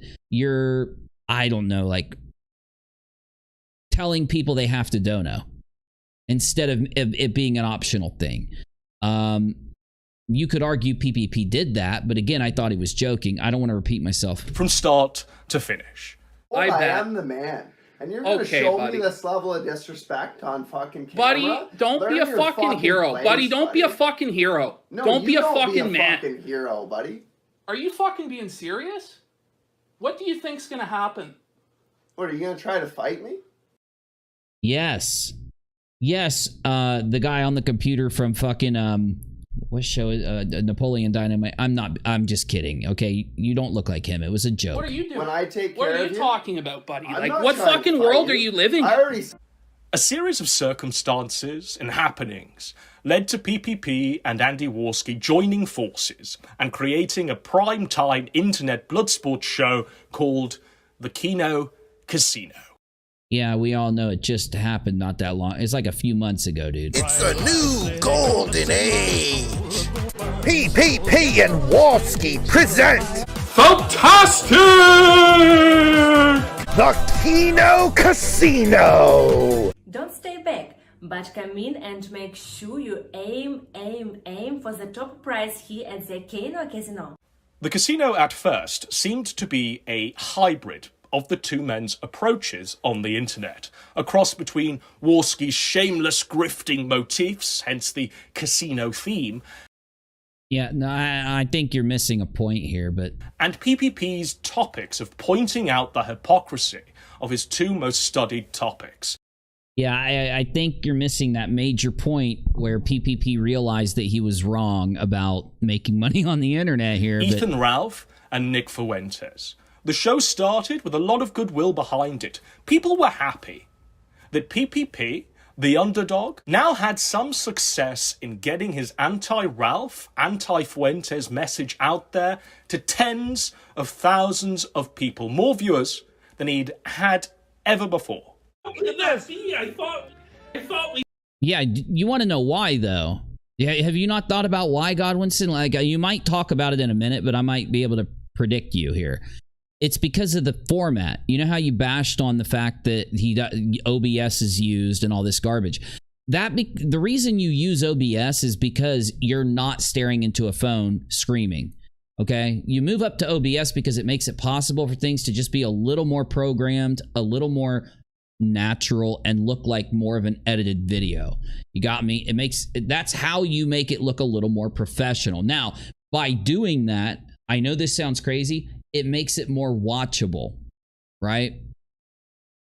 We felt it in Morski, but now he's back and bigger than ever. The Ralph and Mayo's winning, Andy. What are we going to do? And people were happy that Warski was able to escape from the shadow of his years-long alliance with Ethan Ralph and get back to the heady heights of the JF Warski Live days of yore. Because of this goodwill, the super chats were flowing in. Money was being made. The two had successfully managed to monetize the PPP talking points on Fuentes and Ralph and proven that there was a gap in the market to do so. You know, again, I don't really, I think you're missing something else, because unless, and you could be describing your attraction to Kino Casino. I really feel that the majority, though, is bored on the internet, right? Because anyone that gets on here will get too headstrong, and then they end up dropping a bunch of N-bombs and doing a bunch of shit that's just too easy to draw viewers and get people there to see the craziness. And then it ends up getting them banned. And in reality, you can find a way to commentate and have a successful base that watches you. It just takes a lot of time and effort. So my whole point is, people go to the casino because there's not much else going on. Everything else is kind of boring, right? I don't give a fuck if they're talking about Ralph or Fuentes or IP2, or if some new asshole starts being an asshole. It's just something to watch that's actually entertaining. But one of the big questions that entered my mind right from the beginning was this. Why is this thing called Power Chat being promoted by the Kino Casino as the primary way of donating to them? I thought it was because they got banned from that other one. What was it? Stream Elements? Why didn't they promote something else, more credible? Stream Elements, or hell, even enable YouTube's own super chatting facility? They didn't do Stream Elements because they got banned. He literally said it on the casino. What? It was very strange to me that the Power Chat was primarily the platform where donations were being asked to be sent to. Now hold on a minute. You were there. You knew this when you went on. You would have known this when you were there, right? Wouldn't he have? Wouldn't Godwinson have known this the entire time? So I looked into Power Chat, and I discovered that Power Chat was a payment processor for IP2 and is and always has been linked to people like Lulz, Baked Alaska, Nick Fuentes, America First. It's murky. It's really, really seedy and always has been. Even from before episode 1 of the Kino Casino, PPP was warned not to use Power Chat because of these questions. All of us. Wait a minute. Questions? Like, how is it linked? There shouldn't be questions. You should know. So how is it linked to them? If you don't show us, there's a problem. I'm just saying. Knew that this would come back to haunt you. It's a Godwinson Live News Alert! Right, so let's get into this. Let's fucking do this. So, Power Chat is the primary way that PPP and Warski... You just said this. ...get their super chat. You should have edited this out. Now, this is a fucking suspicious, sketchy-ass motherfucking site. This is shady as fuck. Again, why are you just describing adjectives instead of telling me why? It definitely looks like something and probably is something. Probably? Definitely 100% is something that harvests your personal details. Okay, now tell me why and tell me how. So, why didn't Warski and PPP stop using Power? No. No, you're not going to dress this all up in some big-ass thing. You're saying, you're making conclusions. Now you're going to tell me how and why you know this. Is that what this is all about? You got pissed off at him, so now you're trying to flip this thing around. Look, maybe Power Chat sucks. I don't know. But you got to be able to show it. Power Chat, when they were told to. Why didn't they stop? You literally skipped the part where you show us how you know this. Instead they doubled down. It was suspicious. It needed every 5 seconds. But others saying Ethan Ralph is an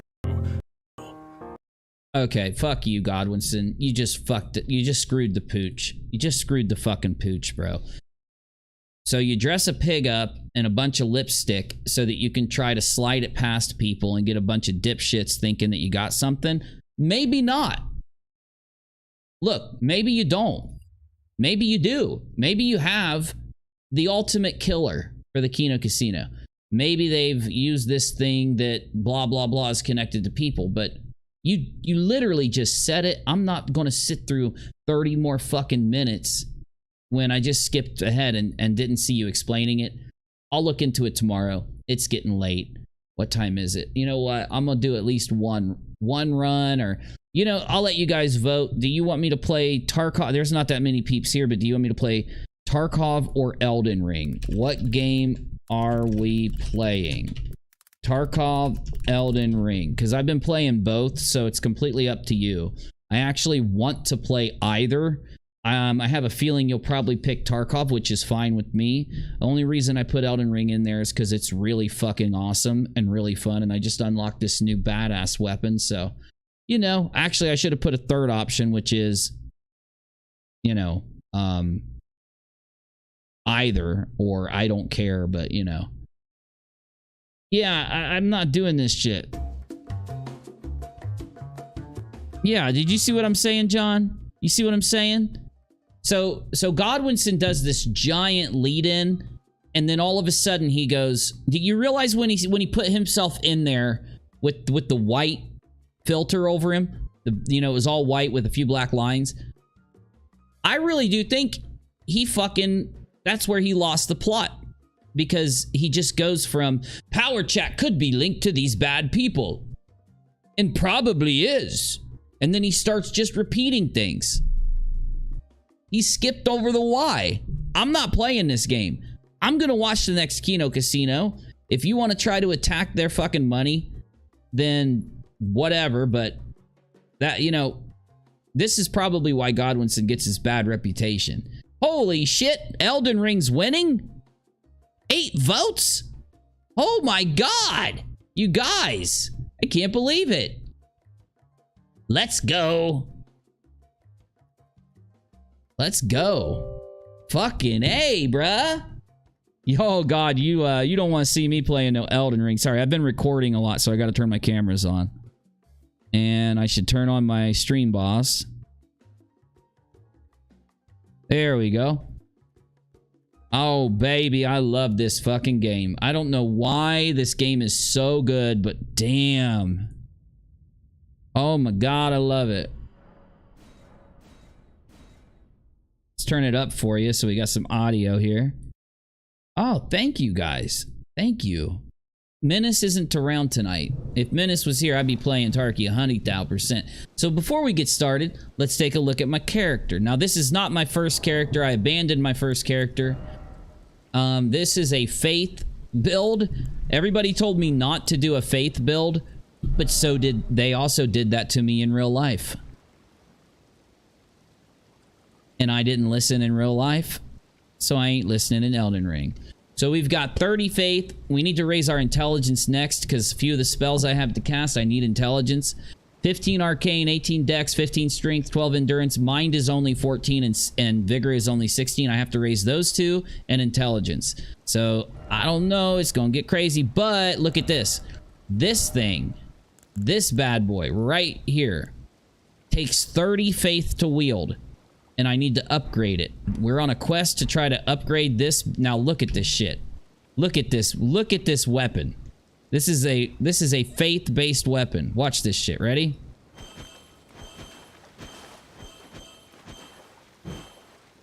Is that loud enough? Let me know if you want me to turn that up. I can turn this up a little bit.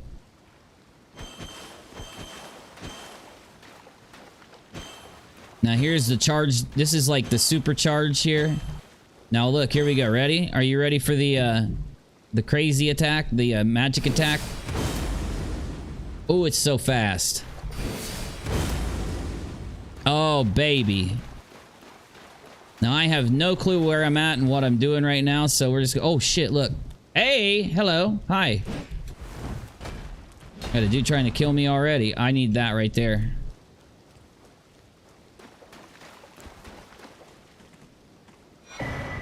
Yes. All right, you guys want to see if I can kill this little... dude right here?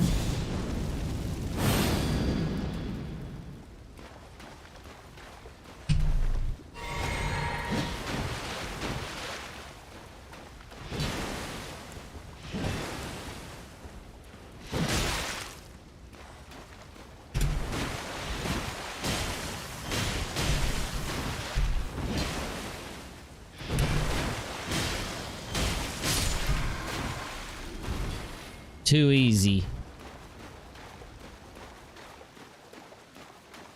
Oh, take a look. So my armor is a soldier helm. I want to get a new helm. Confessor armor. I really like the Confessor armor. Guardian bracers. I don't know what the rest of this suit is right here, but I love the Guardian bracers. And I'm wearing champion gaiters. Now, I could switch to this.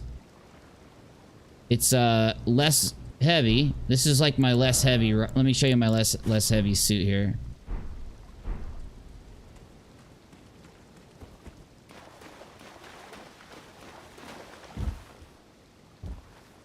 We are running at maximum graphics, by the way.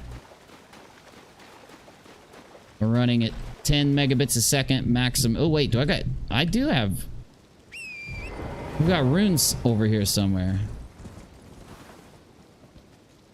Where are we, dude?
Thank you. Ooh, I needed that.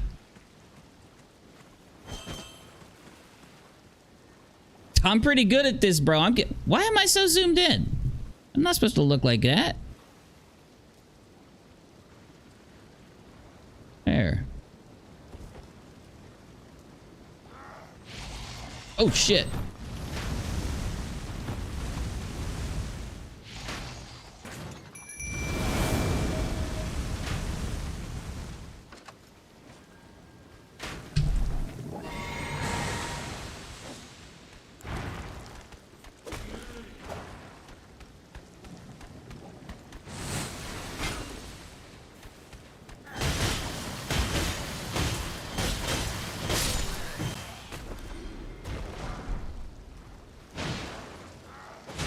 Leave him alone!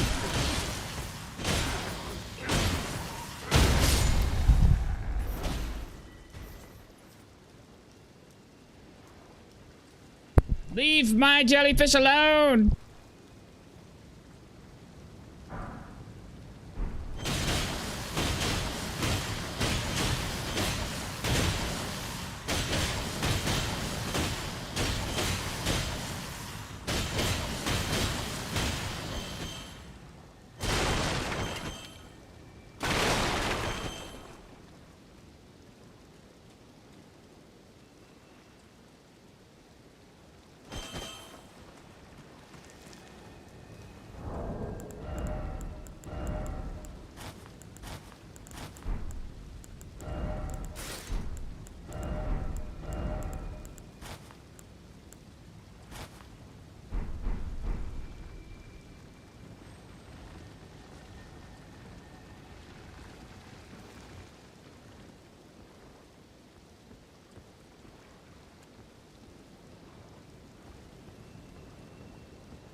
Can you hear me? Oh, sorry, I was muted. My bad. What's up, bro? Just popped back in. I just wanted to say, see if you could hear me again. So yeah, I was talking to my brother-in-law. Oh, hell yeah. I'm slaying some fools in Elden Ring. I see. Dude, my character is like badass. I just got this weapon. It actually changes the game a lot.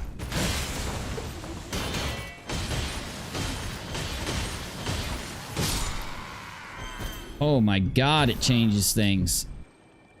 Nice. Thank you, Jelly Companion Fish. Jellyfish Companion. Yeah, man, what do you think about that video we watched, bro? Like, they got to a point where he lost the plot for me. And I was trying to follow him, but he got to the point where he lost me. Man, I don't know. There's so many locales and all this kind of craziness on the internet. Like I was watching, who was I watching the other day? It was, oh, it was today, I think, right?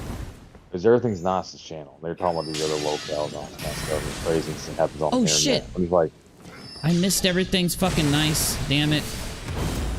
Yeah, I thought you popped over there for a second. Maybe you did. I don't know. But they did a stream and it had, like, just so many people in there that were just like...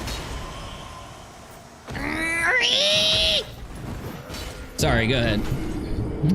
That I had never heard of, right? And of course, Spackle and Fiona were over there and all this kind of stuff. And they're like, "Welcome to the crazy," and I'm like, "Yeah, it's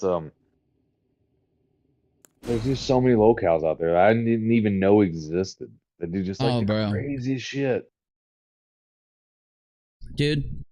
All you gotta do, excuse me, I'm sneezing. All you gotta do to be a locale is to take the internet too seriously and get mad.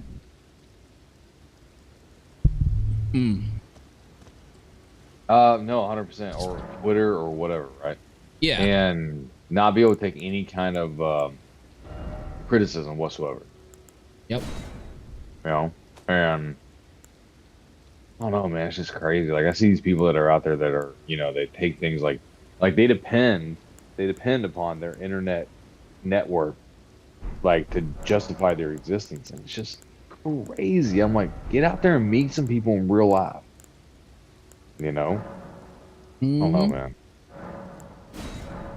I mean, you got family, you got kids and stuff you got to deal with. I got friends, like, you know, there's times that I can't come on and stream with you because I have like a game going on, or, you know, anything else in real life happening, right? And these people have nothing. Like, they literally, all they have is their online presence. And to an extent, I kind of feel sad for them, but then again, I'm reminded that they're fucking adults. Stop being a child and go out there and find some people. You know? Oh, yeah. It's crazy. Whoa. What the hell is this? Crag Blade. Oh. Guess we can try it. So everybody's hating on the Obi-Wan show, right? Yeah. I mean, it wasn't like my favorite show. It wasn't like, you know, what I thought of, like when I first saw, what was it? What's the other one that was out there? The Mandalorian, right? Because I thought The Mandalorian was amazing, at least season 1. Until Disney fucked it up again. But, it wasn't like my favorite show, but it wasn't bad. Like, I thought it was good. I thought it was, like, I think it kind of, like, bridged the gap between the movies kind of well, but everyone's like, oh, they just fucking hate it. I'm like, well... it just depends. It's gonna be those little points that I think are gonna, you know, figure it out. Well, it's gonna be interesting if you and I get a chance to actually do like a little deep dive into it and kind of like pick it apart. You know what I mean? Hell yeah. And we will. We also definitely need to do a deep dive on The Boys. I mean, I think it's just such an interesting show. Oh yeah, I love it. Ooh. Oh my god. All right.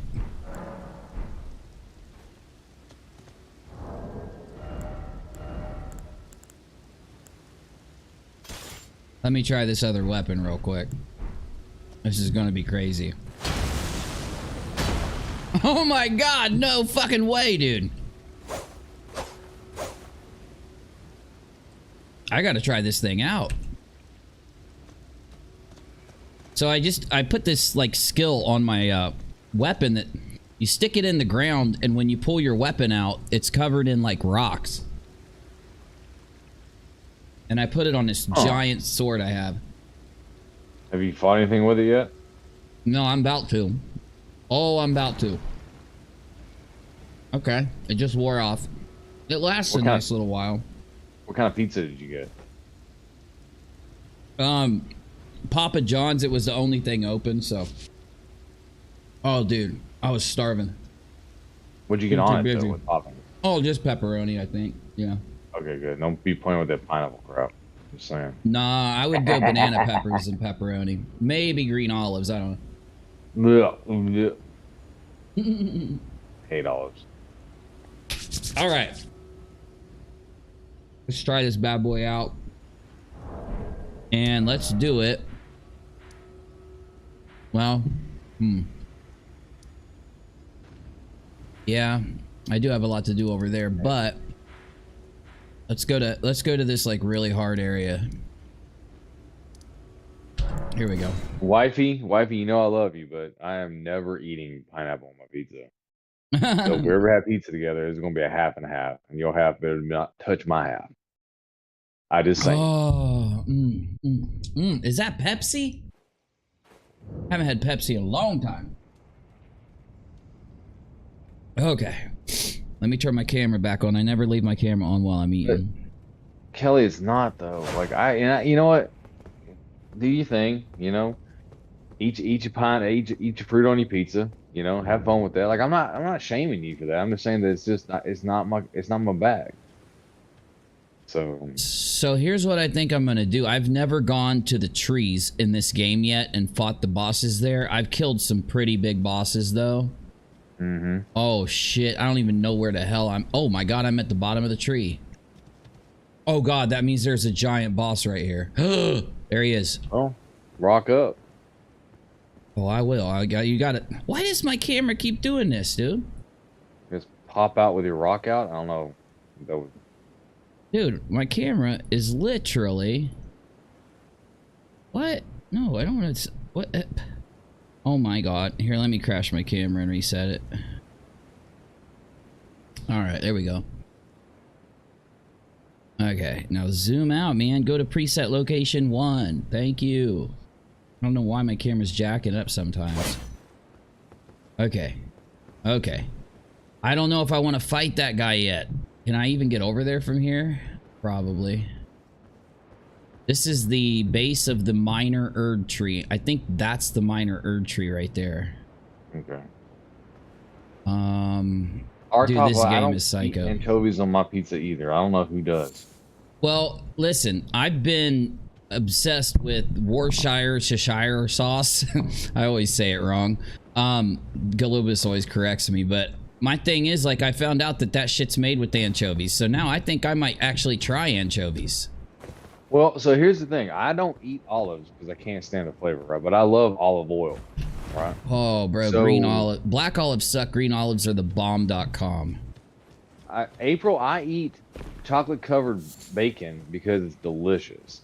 That does sound good. The sweet, savory mixture together is amazing, and bacon, it just goes with literally anything. So you can't even compare the two together. Like, it is like night and day different. There he is. There's the boss. There's the other boss. Okay, I'm fighting him, so fuck it. Let's go. I can do some tomato basil pizza, or basil, as they say in Europe. Not fair. Not fucking fair. I'm just not putting little fish on my pizza. It's not gonna happen. In fact, I got in trouble when I worked for Pizza Hut because somebody called and asked for a pizza topped with tomatoes and anchovies, and I gave them the number to the other pizza place. I gotta kill this thing. Not happy.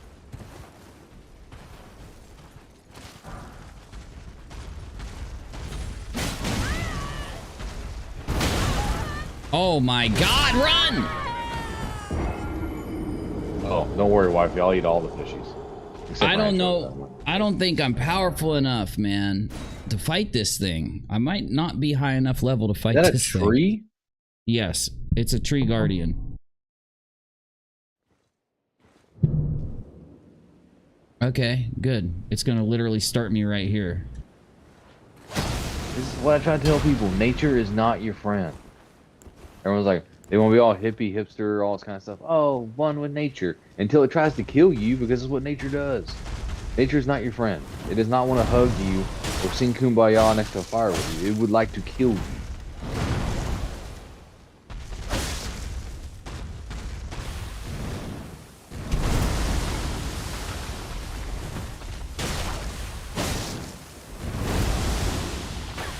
Oh! Oh shit! No, no, no. What? Oh my god, bro! That's unfair! That's unfair as fuck! I don't know if I'm gonna be able to... Anybody got any tips? Oh shit, did Jessica hit John? Jessica hits people when she falls asleep. Here, let me unhide John. Fix John. I think what happens is that she was trying to approve his message, and then she hit the wrong one by accident, right?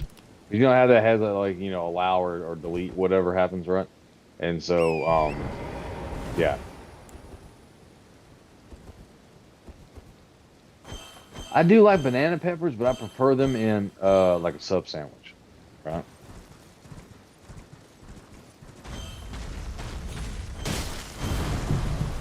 I'm not talking about Subway, because Subway is trash. Daryl, I do feel strongly about pizza toppings. I feel strongly about any of the food that I eat. Because if you're gonna put something in your mouth, I'm not on deployment where I don't have a bunch of choices. If I'm at home, I am very picky about what I eat, for the most part. Oh god, he kills me in one hit, dude. No, no, no, no, no! Oh yeah. Okay, I'm not fighting this dude right now. He kills you so, like, I could fight him if, like, he does. Okay, this dude's just too powerful. We just gotta find someone else to fight here. We're gonna find someone else to fight. Our top, what is Donair Pizza? I don't even know if I'm saying it right. This is Elden Ring. It's amazing. It is literally an amazing game. Hey, Jemima. Donair Pizza. Have you ever heard of Donair Pizza, Uni? I think our top told me about it last week. I'm not even joking. Okay. So it's a Halifax street, which is great, like in, you know, Canada. But oh, here we are. Kaled. Oh my god, this place is psycho, dude. This is like the death hole of Elden Ring. I think Halifax, if my geography is correct, is in Nova Scotia. Yep. Where all the Scottish Canadians live, and their accent is hilarious.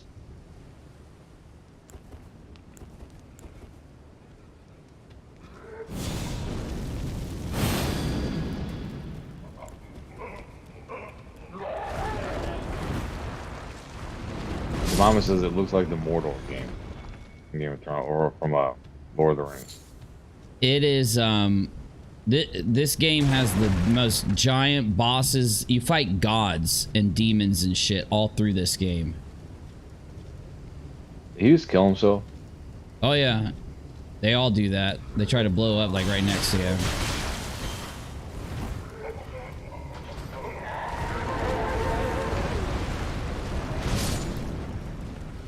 Never had shawarma pizza, Lowe's. Although it does intrigue me, but I do like shawarma.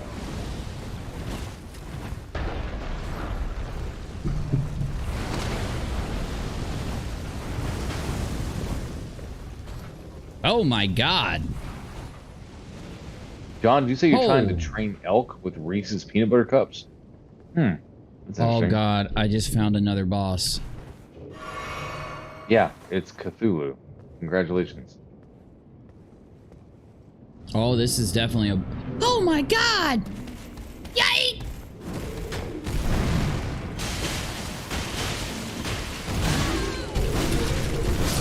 Pork, onion, tomatoes, and sausage.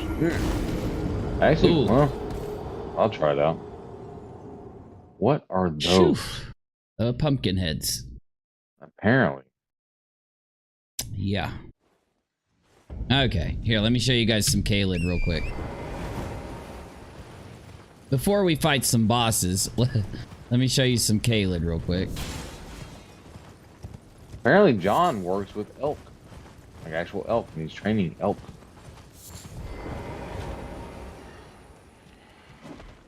That's pretty cool. Although I wouldn't be able to train elk with Reese's Pieces anything because it's one of my favorite candies and I would end up eating them all. Chocolate and peanut butter together is my favorite.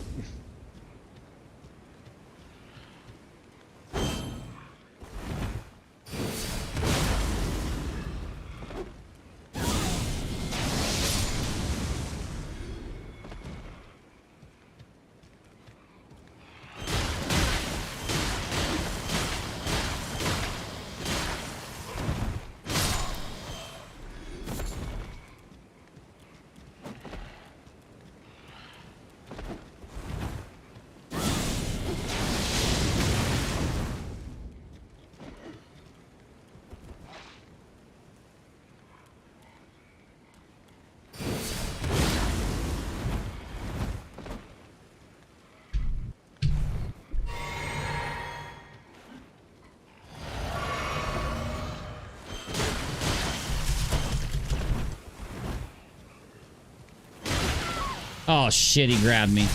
I'm gonna die. We're outie.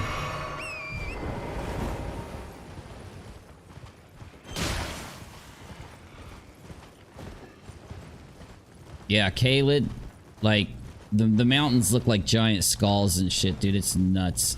This actually looks like the body. Oh god. There's those evil-ass crows, dude. I am not fighting one of those right now. I think one's yeah, they're chasing me. Awesome. Yeah, he's definitely trying to he was trying to chase me. Okay, so here's the big wall of... Whoa! Giant crow! Oh my god, there's like 4 of them after me. That's crazy. Yeah, the one of John's comments. When I was in Guantanamo Bay, Cuba, we had these giant ass iguanas. And if you didn't make sure and close your door securely at night, you would wake up to this giant ass iguana being in your room staring at you like it was about to eat you. And that is not a sight you want to wake up to, because they are like 3-4 feet in length at least. Big ass son of bitches.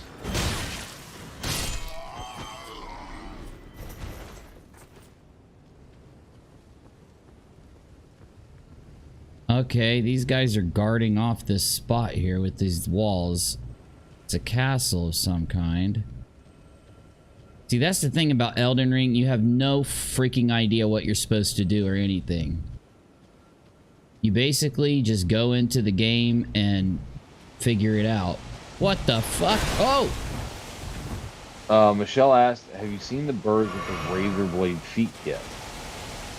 Yeah, I think that's the one I was... That's the kind of bird I was just fucking with there. There goes my... Oh, my drop just went bye-bye. What is causing this lightning to fall from the sky? What is this? Oh, it's coming from that dude. Alright.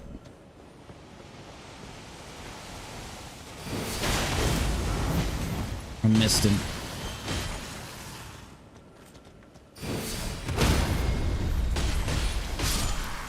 She says not the crows.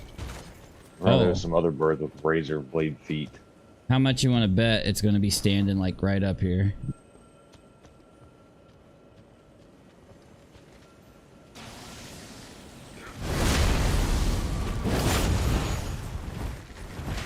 Something is shooting lightning at me still.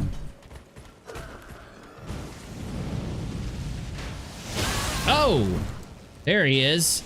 I see you, bitch.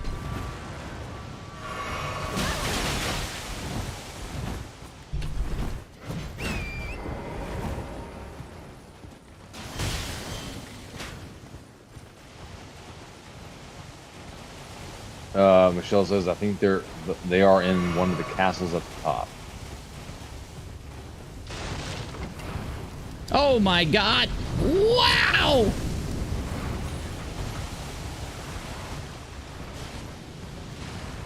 Oh, there we go. Oh my god, that was just a butterfly. That's just normal shit. What is that head thing shooting fire? Oh, I know. Dude, they suck. Oh, they're hitting each other. They're killing each other. Fuck. Maybe if I sit here, they'll keep... Oh, they just killed something for me. Oh, I see.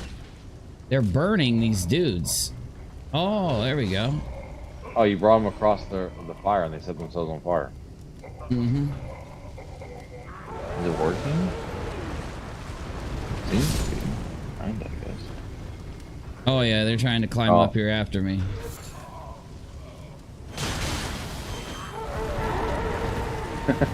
Jemima says there's so many health and safety regulation violations in this game.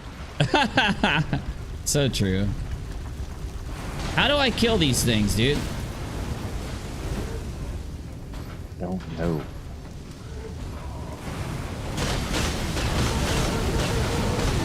Oh my god. Heal, heal, heal, heal. I've almost got one of them dead. Man, they just shoot fire out of every orifice. Kind of crazy. Oh, and they were trying to run you over. Oh my god, I'm out of heals. I gotta go. I gotta go get more heals. Yay!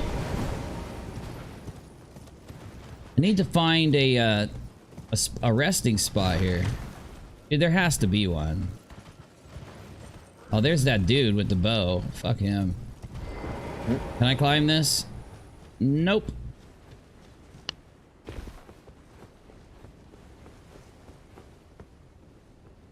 Okay, there's a stake right there.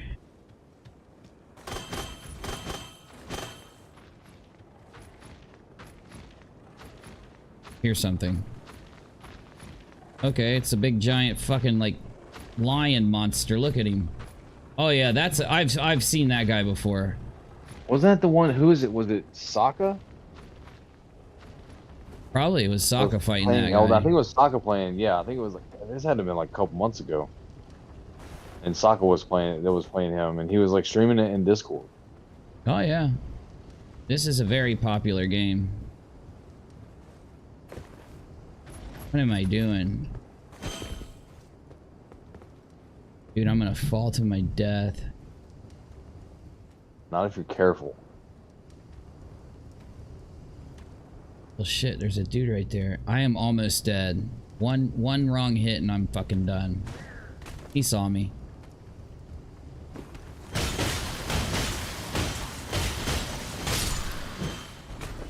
Yeah, but can't you take him out? You got them two swords or whatever that are... Yep, I just got to do it perfectly because if I get hit once, I'm probably dead.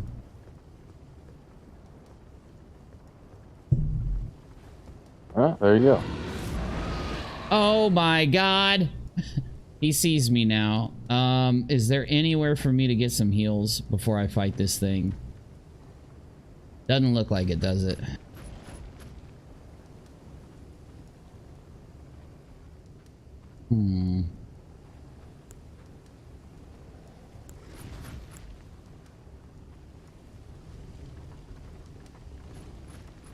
Oh my god, look at this. They are really trying to challenge me. I have to walk across a fucking beam. Does that lion have a sword? Yes, 2 swords attached to his legs. That just seems like animal abuse. I'm just saying. Will you eat him for me? Eat him, lion. Eat him. I gave you a treat, lion. My dog is getting really close to me right now. What is a warming stone for? What in the hell is a warming stone? Use FP to continuously heal nearby allies. I kind of need that myself right now. Okay, am I an ally? Right? Yeah. Oh, maybe there's a fire up here and I can get some heals. Oh god, no, there's a bunch of bad guys.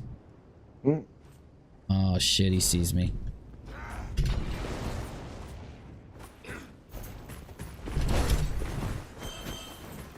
Michelle says the creatures in this game are pheromonal. Part animal, part whatever they have created. Oh, dude, he's got this game phenomenal. ain't no. Sorry, not pheromonal, phenomenal. Sorry.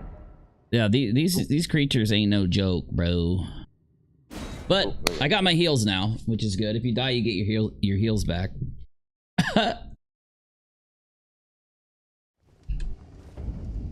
Hey, nice.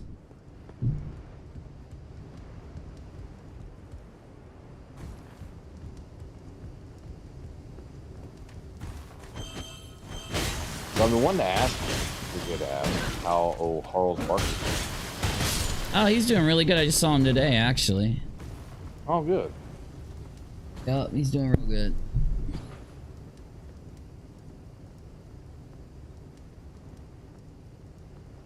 I don't know if you try to drop down here to fight that dude. Oh shit, you can climb down there. Son of a bee. Dude, am I really gonna climb down there and fight that thing? Like, is this a joke? Oh, no. I'm not going to, actually. Yeah, I should ask Sokka. Somebody tag Sokka and tell him to get in my stream and tell me how to kill this thing. Give me a second.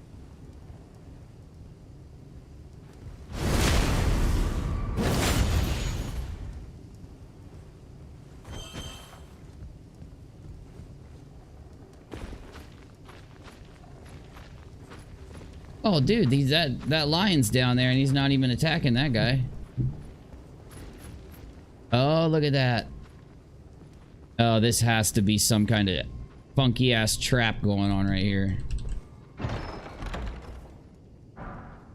Oh no. Oh god.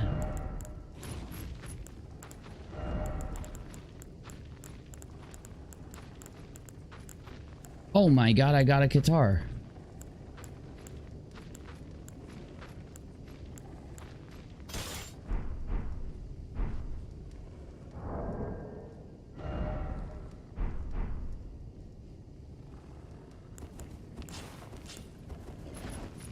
Holy shit, dude, these things look awesome.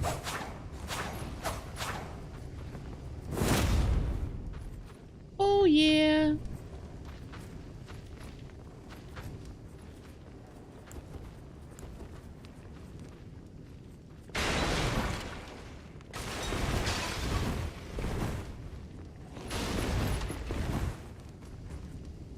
And how much you want to bet I gotta fight this guy now since I jumped down here?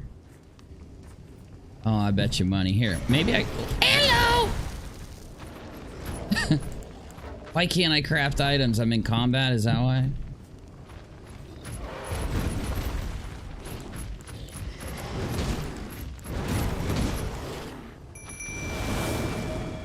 Go get him, jellyfish!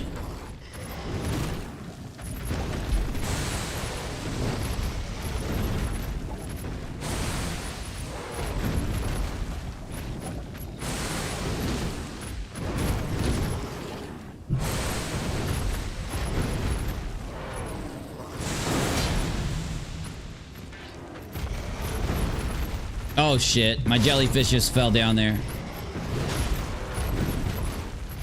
Come on, jellyfish. Do your thing. I got him distracted. Hit him. Jellyfish, come on. What are you doing? There you go. Yeah, do it, do it, do it.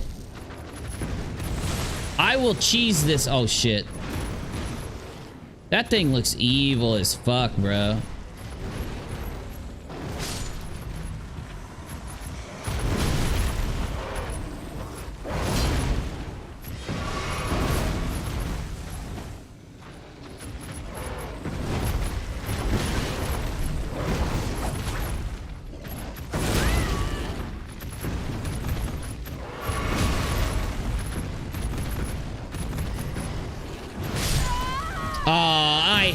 I hit dodge. I hit dodge.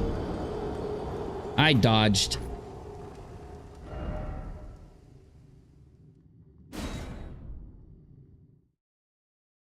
Maybe this boss is a little hard.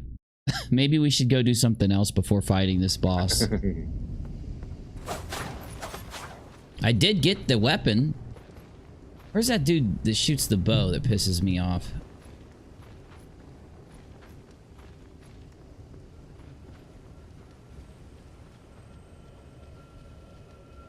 Oh. Damn, I wish I would have seen that earlier. Hey, let's go say hi to our little friend with the bow.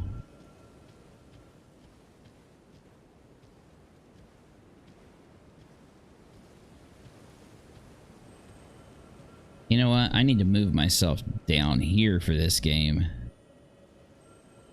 Yeah, it'll make it better for the peeps.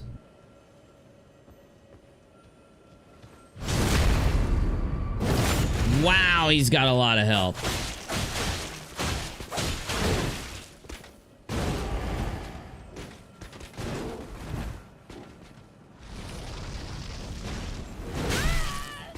What the?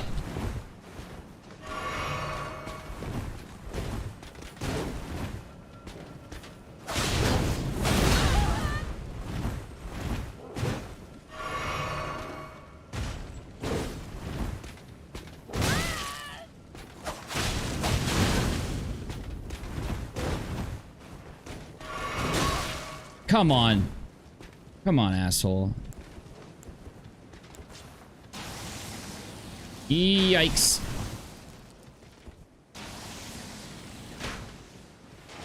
Oh!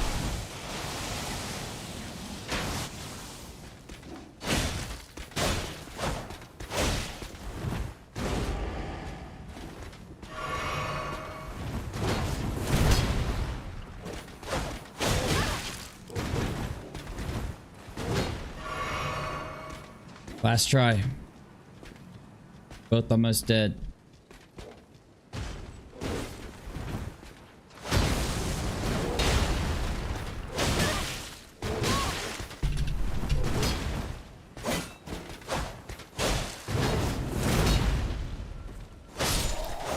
Oh, come on. No, no, no, no, no.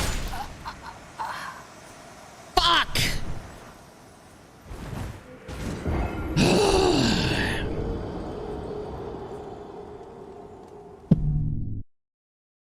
That sucked. As soon as I killed him, this dude comes up and whacks me. Oh, he had buddies.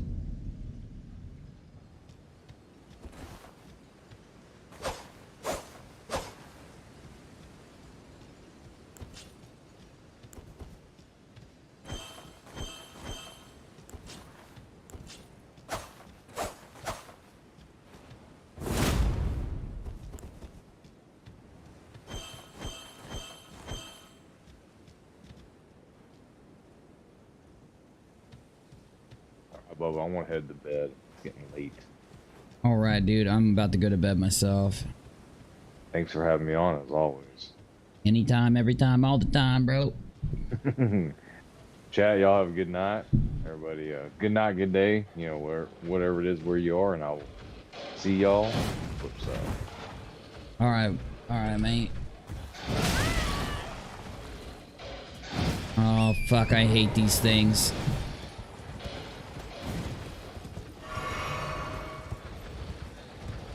Here, let me lead you over here. Let me lead you over here, prick.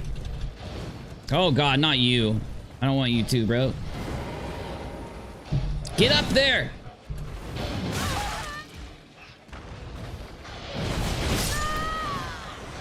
You dodge one, the other bites you. It's whoa, and the bird.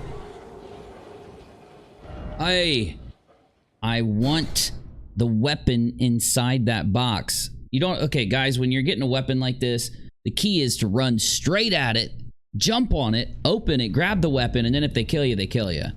At least you got the weapon. But I swear I've already got that weapon. I swear that's the great sword. Don't I have it?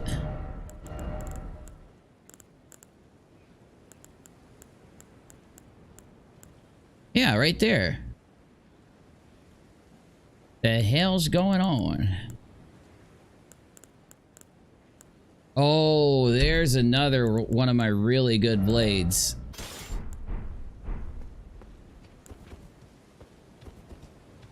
Got that blade. I got this blade.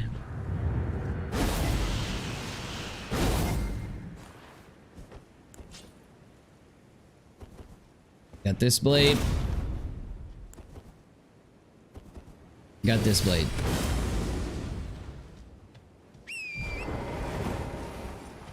You know what? We are the part of the game that we're at. We really need to go and like right here. And then we gotta... Pretty sure I haven't fought. Wait, maybe I have. Whatever, you know, whatever it is, Magdalene, the... Nah, who knows?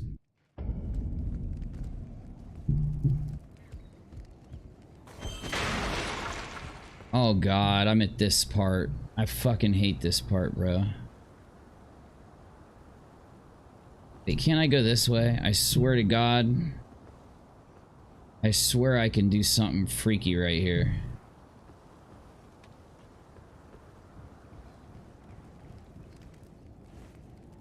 Okay, hold up.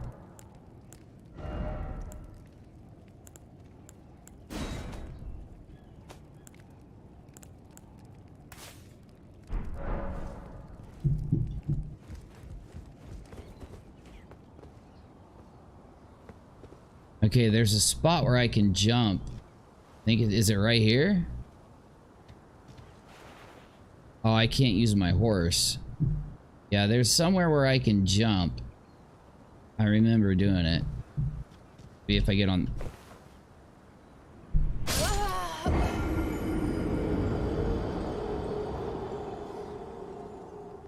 Yeah, I did that. I'm about to go to bed, y'all. It's late. I'm barely kicking, but... Okay, let's try this again here.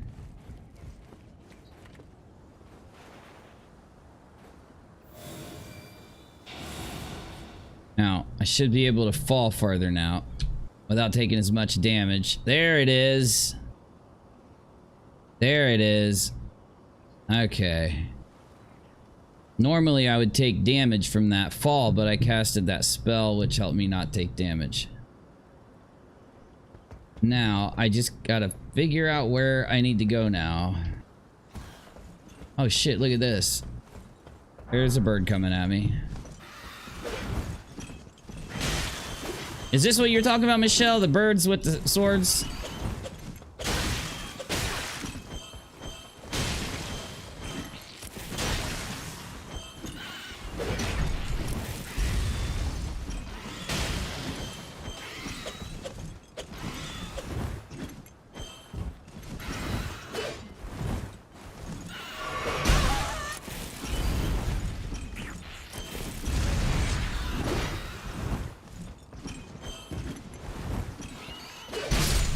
Hit the wrong fucking button. Do you see how perfect you have to be while playing this game? You have to be absolutely perfect while playing this game. It's just a rule. It's just a rule. You gotta be perfect. You gotta do it perfect. Fucking crazy, dude. How did I do this last time? Like this? Yoink! Oh my god, I barely made that. Where's that stupid bird? Right there? Fuck. I'm gonna sneak past this bird. Oh my god, are you joking? Get away from me, bird!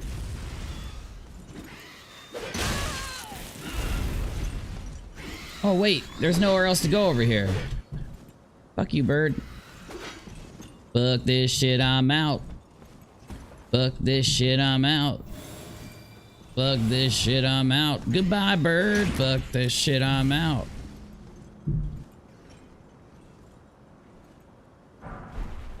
Oh my god, I got a somber smithing stone. I've been needing that.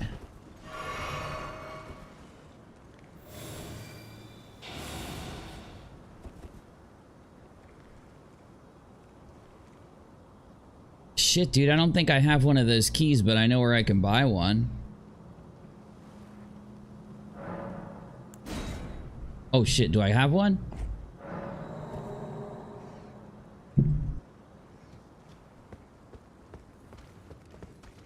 Oh my God in heaven. This is not fair. This is not fair. I see.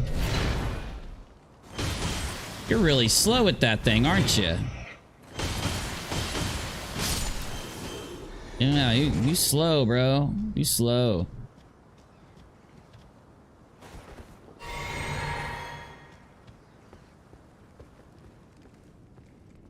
There's another one.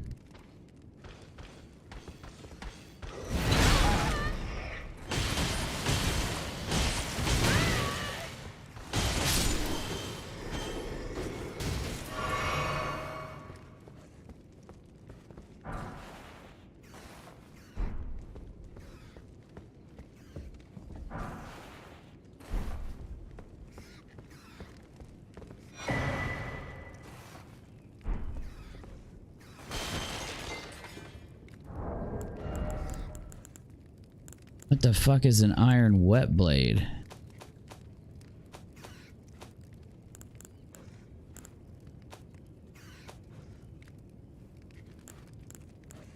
Oh my God, I got a butt ton of those keys. Grants choice of affinity upgrade to weapon.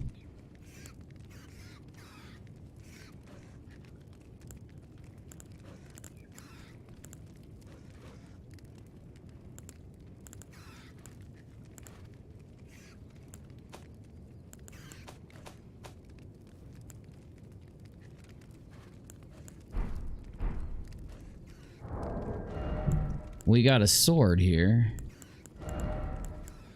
We got a knife. I think it's a knife. Oh shit.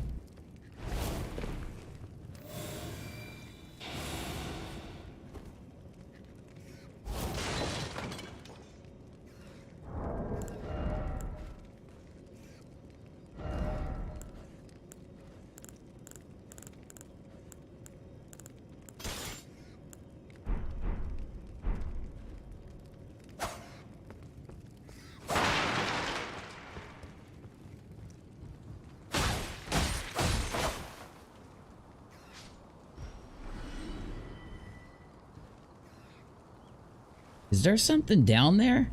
Oh shit. Wait a minute. I think I remember. I think there's like a monster down there. Yeah. Well, I can't go this way. There's no ladder, right?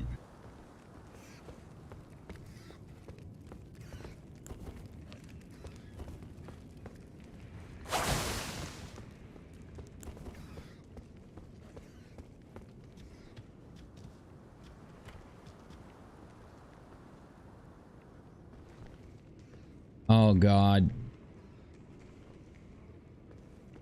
That's that motherfucker from the beginning of the game.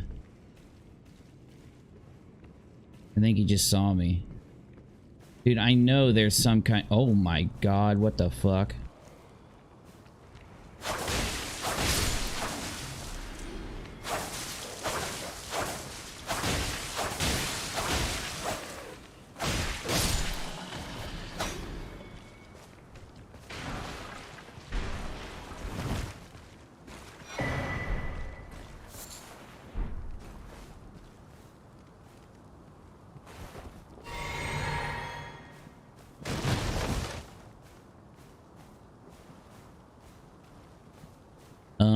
That's a giant.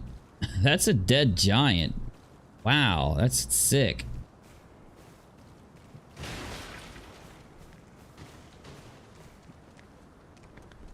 Oh yeah, he saw me.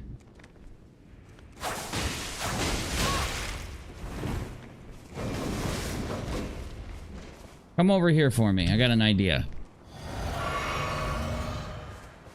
Come here.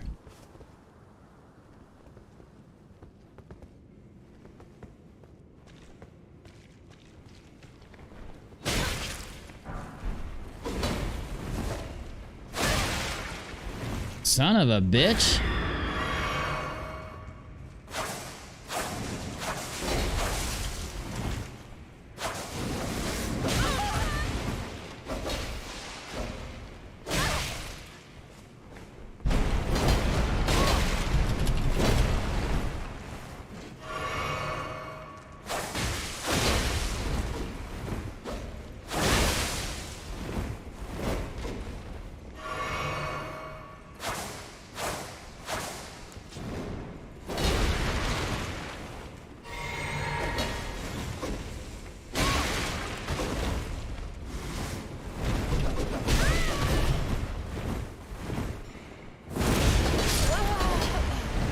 knew it.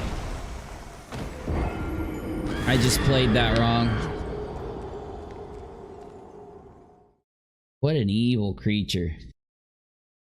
Haha, exactly, R-Top. Exactly. What an evil creature. What did I get? I got the flame-crested wooden shield. Does not really do much else, does it? Oh, it guards against holy.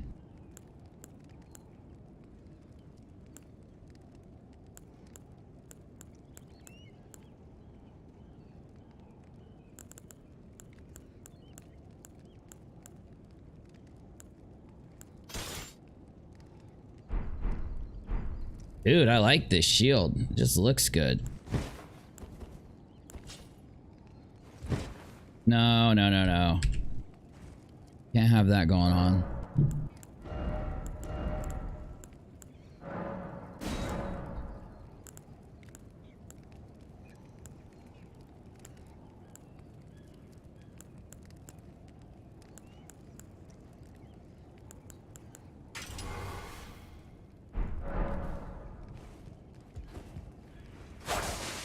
There, much better. Are we really back here, man? Okay, I'm done for now. Guys, thanks for hanging with me during the stream. Hopefully you found it entertaining. I thought I'd do something different today, and damn am I glad I did. Because you know what I had? I had some shit that showed Nat and Tina talking to each other, and like, I was gonna show it and do a whole breakdown on that whole fucking mess. Then I had a video on Katie JP, and I said to myself, no. No more. Never again. See you tomorrow.